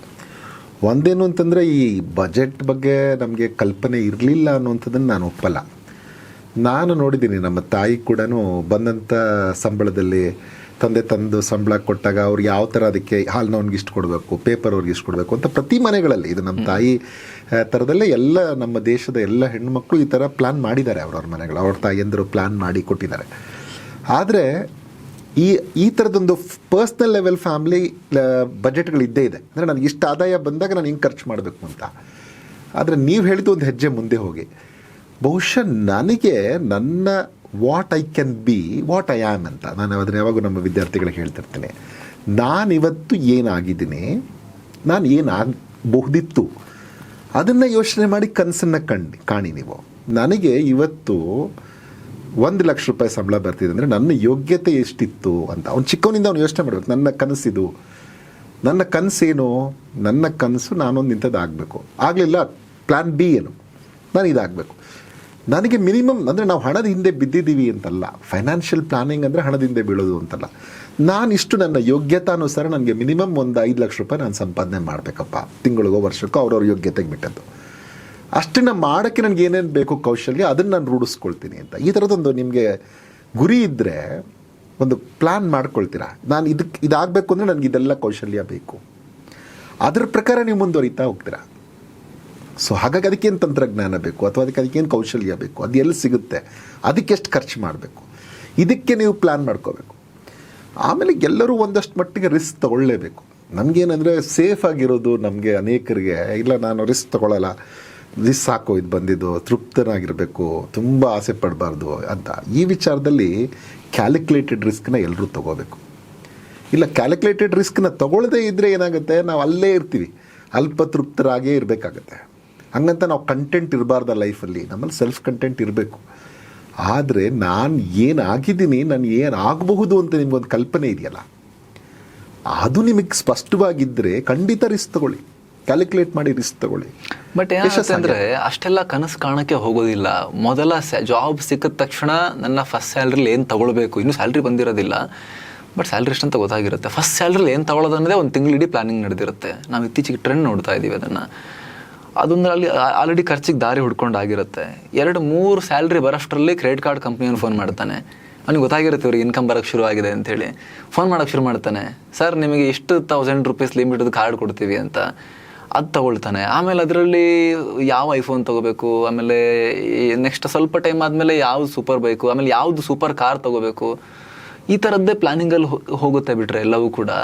ನೀಟಾಗಿ ಒಂದು ಪರ್ಸನಲ್ ಫೈನಾನ್ಸ್ನ ಒಂದು ಪ್ಲಾನಿಂಗ್ ಆಗಿರ್ಬೋದು, ಲಾಂಗ್ ಟರ್ಮ್ ಒಂದು ಉಳಿತಾಯ ಮತ್ತು ಹೂಡಿಕೆಯ ಒಂದಷ್ಟು ಐಡಿಯಾಸ್ ಆಗಿರ್ಬೋದು, ಇದ್ರ ಬಗ್ಗೆ ಇಮಿಡಿಯೇಟ್ಲಿ ಥಿಂಕ್ ಮಾಡ್ತಾರೆ ಅಂತ ನನಗೆ ಅನಿಸ್ತಾ ಇಲ್ಲ. ತುಂಬ ಜನ ಮಾಡ್ದಿರೋರು ಇರ್ಬೋದು, ಬಟ್ ದೊಡ್ಡ ಪ್ರಮಾಣದ ಜನ ಅವ್ರಿಗೆ ತೀರಾ ಮದುವೆಯಾಗಿ ಕುತ್ತಿಗೆಗೆ ಜವಾಬ್ದಾರಿಗಳು ಬರೋ ತನಕವೂ ಕೂಡ ಇಷ್ಟೆಲ್ಲ ಸೀರಿಯಸ್ ಆಗಿ ಥಿಂಕ್ ಮಾಡೋರ ಪ್ರಮಾಣ ಕಮ್ಮಿ ಇದೆ ಅಂತ ಅನಿಸುತ್ತೆ. ಸರಿ ಇದೆ, ಬಟ್ ಏನಂದರೆ ಆಸೆಗಳನ್ನು ಈಡೇರಿಸ್ಕೊಳ್ತಾ ಹೋಗೋದು ತಪ್ಪಲ್ಲ. ಆದರೆ ಯಾವ ಘಟ್ಟದಲ್ಲಿ ನಾನು ಈ ಆಸೆಯನ್ನು ಈಡೇರಿಸ್ಬೇಕು ಅಂತ ಅವನೊಂದು ಯೋಚನೆ ಮಾಡ್ಕೋಬೇಕು. ಅದನ್ನು ಮಾಡ್ತಾ ನಾನು ಪ್ಲ್ಯಾನ್ ಮಾಡ್ಕೊಂಡು ಹೋದರೆ ಖಂಡಿತ ಎಲ್ಲರ ಜೀವನ ಮಟ್ಟ ನಮ್ಮ ಭಾರತದಲ್ಲಿ ನನಗೆ ಆ ಕೇಪಬಿಲಿಟಿ ಎಲ್ಲರಲ್ಲಿ ಕಾಣುತ್ತೆ. ಬಟ್ ನೀವು ಹೇಳ್ದಂಗೆ ಏನಂದರೆ ಚಲ್ತಾ ಹೈ ಅಥವಾ ಈಸಿ ಗೋಯಿಂಗ್, ಬಿಡು ನನಗೇನೋ ಒಂದು ಕನಸಿದೆ ಸಾಕು, ನಾನು ಏನು ಮಾಡಬೇಕಾಗಿದೆ ಅಂತ ಈ ಥರದ ಒಂದು ಆಟಿಟ್ಯೂಡನ್ನು ಬಿಟ್ಟು ನಾವು ಕರೆಕ್ಟಾಗಿ ಪ್ಲ್ಯಾನ್ ಮಾಡಿಕೊಂಡು ನನಗೆ ಈ ಏಜಲ್ಲಿ ನಾನು ಇದನ್ನು ಆಗ್ತೀನಿ, ಈ ಏಜಲ್ಲಿ ಇಷ್ಟು ಬಂದರೆ ಇದನ್ನು ಪ್ಲ್ಯಾನ್ ಮಾಡ್ಕೊಳ್ತೀನಿ ಅಂತ ಪ್ಲ್ಯಾನ್ ಮಾಡ್ಕೊಳ್ತಾ ಹೋದರೆ ನಾವು ಫೈನಾನ್ಷಿಯಲ್ ಪ್ಲಾನ್ ಕ್ಲಿಯರಾಗಿ ಆಗಬೇಕು. ಮತ್ತು ಡೈವರ್ಸಿಫೈಡ್ ಆಗಿ ಇನ್ವೆಸ್ಟ್ಮೆಂಟನ್ನು ಮಾಡಬೇಕು. ನನಗಿಷ್ಟು ಬಂದ ತಕ್ಷಣ ನಾನೊಂದನ್ನು ಬೈಕ್ ತೊಗೊಳ್ತೀನಿ, ಕಾರ್ ತೊಗೊಳ್ಳೋದು ತಪ್ಪಲ್ಲ. ಆದರೆ ಅದನ್ನು ಡೈವರ್ಸಿಫೈ ಮಾಡಿ ನಾನು ಇವಾಗ ಈ ಹಂತಕ್ಕೆ ನಾನು ಈ ರೇಂಜಿನ ಕಾರ್ ತೊಗೋತೀನಿ ಅಥವಾ 2 ವೀಲರ್ ತೊಗೋತೀನಿ. ಅದನ್ನು ಮಿಕ್ಕಿದ ದುಡ್ಡಲ್ಲಿ ಸೇವ್ ಮಾಡಿ ನಾನು ಎಲ್ಲಿ ಇನ್ವೆಸ್ಟ್ ಮಾಡ್ತೀನಿ, ಅದನ್ನು ನಾನು ಸೇವ್ ಮಾಡಿ ಅಲ್ಲೇ ಇಟ್ಕೊಳ್ಳಲ್ಲ, ಮನೆಯಲ್ಲಿ ಸೇವ್ ಮಾಡಿ ಎಲ್ಲಿ ಇನ್ವೆಸ್ಟ್ ಮಾಡ್ತೀನಿ ಅದನ್ನು ಪ್ಲ್ಯಾನ್ ಮಾಡ್ತಾ ಅವನು ಹೋದರೆ ಖಂಡಿತ ಯಶಸ್ಸು. ಪ್ರತಿ ತಿಂಗಳ ಆದಾಯದಲ್ಲಿ ಒಬ್ಬ ವ್ಯಕ್ತಿ ಅಥವಾ ಪ್ರತಿ ವರ್ಷದ ಆದಾಯದಲ್ಲಿ ಓಕೆ ನಂದು ಇಷ್ಟು ಪರ್ಸೆಂಟು EMIಗಳಿಗೆ ಹೋಗುತ್ತೆ, ಇಷ್ಟು ಪರ್ಸೆಂಟ್ ಸೇವಿಂಗ್ಸಿಗೆ ಹೋಗುತ್ತೆ, ಇಷ್ಟು ಪರ್ಸೆಂಟು ಆ ಸೇವಿಂಗ್ಸಿಂದ ಇನ್ವೆಸ್ಟ್ಮೆಂಟಿಗೆ ಹೋಗುತ್ತೆ. ಈ ರೀತಿ ಪ್ಲಾನ್ ಇರಬೇಕು ಅಂತ ನೀವು ಹೇಳ್ತಿರೋದು. ಅದರ ಪೂರ್ತಿ ದುಡ್ಡೆಲ್ಲ ಬರೀ ಪ್ರೊಡಕ್ಟಿವ್ ಇನ್ವೆಸ್ಟ್ಮೆಂಟ್. ನೀವು ಇನ್ವೆಸ್ಟ್ಮೆಂಟ್ ಅಂದ ತಕ್ಷಣ ಇದು ನಾವು ನನ್ನ ಕಾರ್ ತಗೊಳಕ್ಕೆ ನಾನು EMI ಕಟ್ತೀನಲ್ಲ, ಬಂದಿರೋ ದುಡ್ಡು ಪೂರ EMIಗೆ ಹೋಗ್ಬಾರ್ದು. ಇನ್ವೆಸ್ಟ್ಮೆಂಟ್ EMIಗೆ ಹೋಗ್ಲಿ. ಈಗ ನೀವು ಇನ್ನೇನೋ ಒಂದು ಶುರು ಮಾಡಬೇಕು ಅಂತಿದ್ದೀರಿ, ಅದ್ರ EMIಗೆ ಹೋಗ್ಲಿ ಬೇಕಾದ್ರೆ. ಎಲ್ಲವನ್ನೂ ನಾನು ಕಾರು, 2 ವೀಲರು, ನನಗೆ ಬ್ರಾಂಡೆಡ್ ಬಟ್ಟೆಗಳು, ನನಗೇನು ಬೇಕೋ ಅದೆಲ್ಲ ತಗೊಳ್ತೀನಿ, ಅದೆಲ್ಲ ಓಕೆ, ಅದನ್ನು ಮಾಡಿ. ಅದಕ್ಕೊಂದು ಪರ್ಸೆಂಟೇಜ್ ಹಂಚಿ ಡೈವರ್ಸಿಫೈ ಮಾಡಿದರೆ ನೀವು ಪ್ರೊಡಕ್ಟಿವ್ ಇನ್ವೆಸ್ಟ್ಮೆಂಟ್. ಹಂಗಾಗಿ ನಾವು ಈವನ್ ಸರ್ಕಾರಗಳ ವಿಚಾರದಲ್ಲೂ ಇದನ್ನು ಹೇಳ್ತೀವಿ. ಸರ್ಕಾರ ಸಾಲ ಮಾಡೋದು ತಪ್ಪಲ್ಲ, ಸಾಲ ಮಾಡಿದ ಹಣನ ಎಲ್ಲಿ ಹಾಕ್ತಿದ್ರಿ ಅನ್ನೋಂಥದ್ದು ಇಂಪಾರ್ಟೆಂಟ್. ವ್ಯಕ್ತಿಗಳು ಅಷ್ಟೇ, ಸಾಲ ಮಾಡದೆ ಏನೂ ಮಾಡೋಕ್ಕಾಗಲ್ಲ, ಸಾಲ ಮಾಡಬೇಕು. ಆದರೆ ಸಾಲ ಎಷ್ಟು ಮಾಡ್ತೀವಿ, ಆ ಸಾಲವನ್ನು ಯಾವುದಕ್ಕಾಗಿ ಮಾಡ್ತಾಯಿದ್ದೀವಿ, ಇವೆರಡನ್ನ ಯೋಚನೆ ಮಾಡಿಬಿಟ್ಟು ಮಾಡಿದ್ರೆ ಯಾವುದೂ ಪ್ರಾಬ್ಲಮ್ ಇಲ್ಲ. ಈಗ MSP ವಿಚಾರ, ಕೃಷಿ ವಿಚಾರಕ್ಕೆ ಅಗ್ರಿಕಲ್ಚರ್ ವಿಚಾರಕ್ಕೆ ಬಂದಾಗ MSP ಬಗ್ಗೆ ಬಹಳ ಚರ್ಚೆ ಆಗ್ತಾ ಇದೆ. ಈಗ ದಿಲ್ಲಿ ಅಕ್ಕಪಕ್ಕದಲ್ಲಿ 2ನೇ ಸುತ್ತಿನ ಅಗ್ರಿಕಲ್ಚರಲ್ ಅಜಿಟೇಷನ್, ಕೃಷಿ ಪ್ರತಿಭಟನೆಗಳು ಈಗ ಶುರುವಾಗಿದೆ. MSP ರೈತರಿಗೆ ಎಷ್ಟು ಅನುಕೂಲಕರ ನಿಮ್ಮ ಪ್ರಕಾರ? ಮಿನಿಮಮ್ ಸಪೋರ್ಟ್ ಪ್ರೈಸ್, ಕನಿಷ್ಠ ಬೆಂಬಲ ಬೆಲೆ. ಆ್ಯಕ್ಚುಲಿ ಆ ಪ್ರೈಸ್ ನೋಡಿದಾಗ ಇಷ್ಟೇನ ರೈತರಿಗೆ ಸಿಗೋದು ಅಂತ ಅನಿಸುತ್ತೆ, ಬಟ್ ಅದಕ್ಕೋಸ್ಕರನೇ ರೈತರು ಕೇಳ್ತಾ ಇದ್ದಾರೆ ನಮಗೆ ಬೇಕು ಅಂತ. ಅದನ್ನು ಹೇಗೆ ಅರ್ಥ ಮಾಡಿಸ್ತೀರಿ ನಮಗೆ? ಈಗ ನೋಡಿ, ನಾನು ಒಂದೇನೋ ಇದನ್ನು ಬ್ಲೇಸರ್ ಹಾಕ್ಕೊಂಡಿದ್ದೀನಿ ಅಂದರೆ, ಈ ಬ್ಲೇಸರ್ ತಯಾರಿಸಿರೋನು ಇದ್ರ ಎಷ್ಟು ಬೆಲೆ ಅಂತ ಅವ್ನು ನಿಗದಿಪಡಿಸಿದಾನೆ ನನಗೆ, ನಾನು ಕೊಳ್ತೀನಿ. ನೀವು ಹಾಕ್ಕೊಂಡಿರುವಂಥ ವಾಚ್ ಇರ್ಬೋದು, ಎಲ್ಲದಕ್ಕೂ ಒಂದು MRP ಇರುತ್ತೆ. ಆದರೆ ರೈತ ಬೆಳೆಯುವ ಯಾವ ಪ್ರಾಡಕ್ಟ್ಸ್ಗೂ MRP ಇರಲ್ಲ. ಅಂದರೆ ಅವನು ನಿರ್ಧಾರ ಮಾಡೋಕ್ಕಾಗಲ್ಲ. ನಾನು ಭತ್ತ ಬೆಳೆದಿದ್ದೀನಿ, ನನಗೆ ಇದ್ರ ಖರ್ಚು ಇಷ್ಟು ಬಂದಿದೆ, ನಾನು 1 kg ಭತ್ತ ಬೆಳೆಯೋಕ್ಕೆ ನನಗೆ 50 ರೂಪಾಯಿ ಆಗಿದೆ, ಸೊ ನೀವು ನನಗೆ 55 ರೂಪಾಯಿ ಕೊಡಿ, 5 ರೂಪಾಯಿ ಲಾಭ ತೊಗೋತೀನಿ ಅಂತ ರೈತನಿಗೆ ಹೇಳೋಕ್ಕಂತ ಇದಿಲ್ಲ. ಅದನ್ನು ನಿರ್ಧಾರ ಮಾಡೋದು ಮಾರ್ಕೆಟ್. ಈ ಸರಿ ಭತ್ತ ಜಾಸ್ತಿ ಬಂದಿದ್ದರೆ ಮಾರ್ಕೆಟ್ ಹೇಳ್ತಾನೆ ನಾನು 25 ರೂಪಾಯಿ ಕೊಡ್ತೀನಿ ಅಂತ, ಅವ್ನು ಹೇಳ್ತಾನೆ ಇಲ್ಲ ನಾನು 50 ರೂಪಾಯಿ ಖರ್ಚು ಮಾಡಿದ್ದೀನಿ ಅಂತ. ಆಯ್ತಪ್ಪ, ನೀನು ಎಷ್ಟಾದ್ರು ಖರ್ಚು ಮಾಡಿ, ನೀನು ಕೊಡ್ತೀಯಾ ಇಲ್ವಾ? ಯಾಕೆಂದರೆ ನನಗೆ ಯಾವಾಗಲೂ 1000ಕ್ಕೆ ಸುಮ್ಮನೆ ನಾನು 1000ಕ್ಕೆ ಇದು ಬರ್ತಿತ್ತು, ಟನ್ ಬರ್ತಿತ್ತು. ಈ ಸರಿ 2000 ಟನ್ ಬಂದಿದೆ, ನನಗೆ ಬೇಕಾಗಿರೋ 1000 ಟನ್. ನೀನು ಅರ್ಧ ಬೆಲೆ ಕೊಡ್ತೀನಿ ಅಂದರೆ ನಾನು ಹೇಳ್ತಿರೋ ರೇಟಿಗೆ ಕೊಡ್ತೀನಿ ಅಂದರೆ ಕೊಡು, ಇಲ್ಲಾಂದರೆ ಬೇಡ ಅಂತ. ಸೊ ರೈತರಿಗೆ ಇದನ್ನು ಫಿಕ್ಸ್ ಮಾಡುವಂಥ ಅಧಿಕಾರ ಇಲ್ಲ. ಅವ್ರಿಗೆ ಮಾತ್ರ ಮಾರ್ಕೆಟು. ಮಿಕ್ಕಿದ್ದು ನೀವು ಯಾವುದೇ ಮ್ಯಾನುಫ್ಯಾಕ್ಚರ್ ಗೂಡ್ಸ್ ನೋಡಿ ಅದಕ್ಕೆ ಮಾರ್ಕೆಟ್ ತಯಾರಿಸಲ್ಲ, ಅವರು ನಿರ್ಧಾರ ಮಾಡಲ್ಲ. ಇವ್ರು ಹೇಳ್ತಾರೆ ನಿಮ್ಮ ಐಫೋನ್ ಚರ್ಚೆ ಮಾಡಿದ್ವಿ, ಅದಕ್ಕೆ ಕೂಡ ನಾವ್ಯಾರು ತೀರ್ಮಾನ ಮಾಡಲ್ಲ. ಡಿಮ್ಯಾಂಡ್ ಇದೆ ಅಂತ ಪ್ರೈಸ್ ಅಲ್ಲ, ಅವನು ತೀರ್ಮಾನ ಮಾಡಿರ್ತಾನೆ ಇಷ್ಟು ಪ್ರೈಸ್ ನಾನು 1 ಲಕ್ಷ ಅಂದರೆ 1 ಲಕ್ಷ ನಾನು ತಗೊಳ್ತೀನಿ. ಸೊ ಹಾಗಾಗಿ ಇವರು ಏನಂದರೆ ನಮಗೆ ಕಷ್ಟ ಕಾಲದಲ್ಲಿ ಅಂದರೆ ಎಲ್ಲ ಟೈಮಲ್ಲಿ ನಾವು ಬಂದು ನಿಮ್ಮ ಹತ್ರನೇ ತೊಗೊಳ್ತೀವಿ ಅಥವಾ ನಿಮಗೆ ಮಾರ್ತೀವಿ ಸರ್ಕಾರಕ್ಕೆ ಅಂತಲ್ಲ. ಒಂದು ವೇಳೆ ಬೆಲೆ ಕುಸಿದ್ರೆ ಮಾರ್ಕೆಟಲ್ಲಿ ನನಗೊಂದು ಗ್ಯಾರಂಟಿ ಕೊಡಿ, ಮಿನಿಮಮ್ ಇಷ್ಟು ಕೊಡ್ತೀನಿ. ಯಾಕೆಂದರೆ ತುಂಬ ಯಾವುದಾದ್ರೂ ನಮಗೆ ನಾವು ಯೂಶ್ವಲಿ ಹೇಳ್ಕೊಡ್ತಿರ್ತೀವಿ ಮಕ್ಕಳಿಗೆ, ರಿಸ್ಕ್ ಜಾಸ್ತಿ ತೊಗೊಂಡಷ್ಟು ಲಾಭ ಜಾಸ್ತಿ ಇರುತ್ತೆ. ನೀವು ತುಂಬ ರಿಸ್ಕ್ ತೊಗೊಂಡ್ರೆ ತುಂಬ ಲಾಭ, ಆದರೆ ತುಂಬ ರಿಸ್ಕ್ ಇರೋದು ಕೃಷಿಲಿ, ಆದರೆ ತುಂಬ ಲಾಭ ಕೃಷಿಲಿ ಇಲ್ಲ. ಅದಕ್ಕೆ ಬೇಕಾದಷ್ಟು ಕಾರಣಗಳನ್ನು ಹೇಳ್ಬೋದು. ಜಗತ್ತಿನಾದ್ಯಂತ ಕೃಷಿಲಿ ಇದೇ ಸಮಸ್ಯೆ.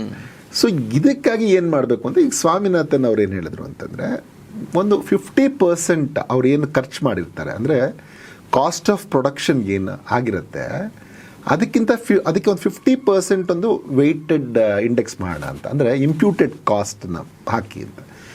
ಅದಕ್ಕೆ ಅವರು C2+50% ಅಂತ ಕರೀತಾರೆ. C2+50% ಅಂದರೆ ಏನು ಅಂತಂದರೆ, ಈ ಇಂಪ್ಯೂಟೆಡ್ ಕಾಸ್ಟ್ನ ನಾವು ಹೇಗೆ ಖರ್ಚು ಮಾಡ್ತೀವಿ, ಹೆಂಗೆ ಕ್ಯಾಲ್ಕುಲೇಟ್ ಮಾಡ್ತೀವಿ ಅಂತಂದರೆ, ನಾನೊಂದು ವೇಳೆ ಈ ಕೃಷಿಗೆ ನನ್ನ ಹತ್ರ ಒಂದು 2 ಎಕರೆ ಜಮೀನಿದೆ, ಇದಕ್ಕೆ ಎಷ್ಟು ಹೂಟೆಯನ್ನು ಮಾಡಿದ್ದೀನಿ, ಎಷ್ಟು ಹೂಟೆ ಮಾಡಿದ್ದೀನಿ, ನಾನು ಲೇಬರ್ ನಾನು ಹೋಗಿ ದುಡ್ದಿದ್ದೀನಿ.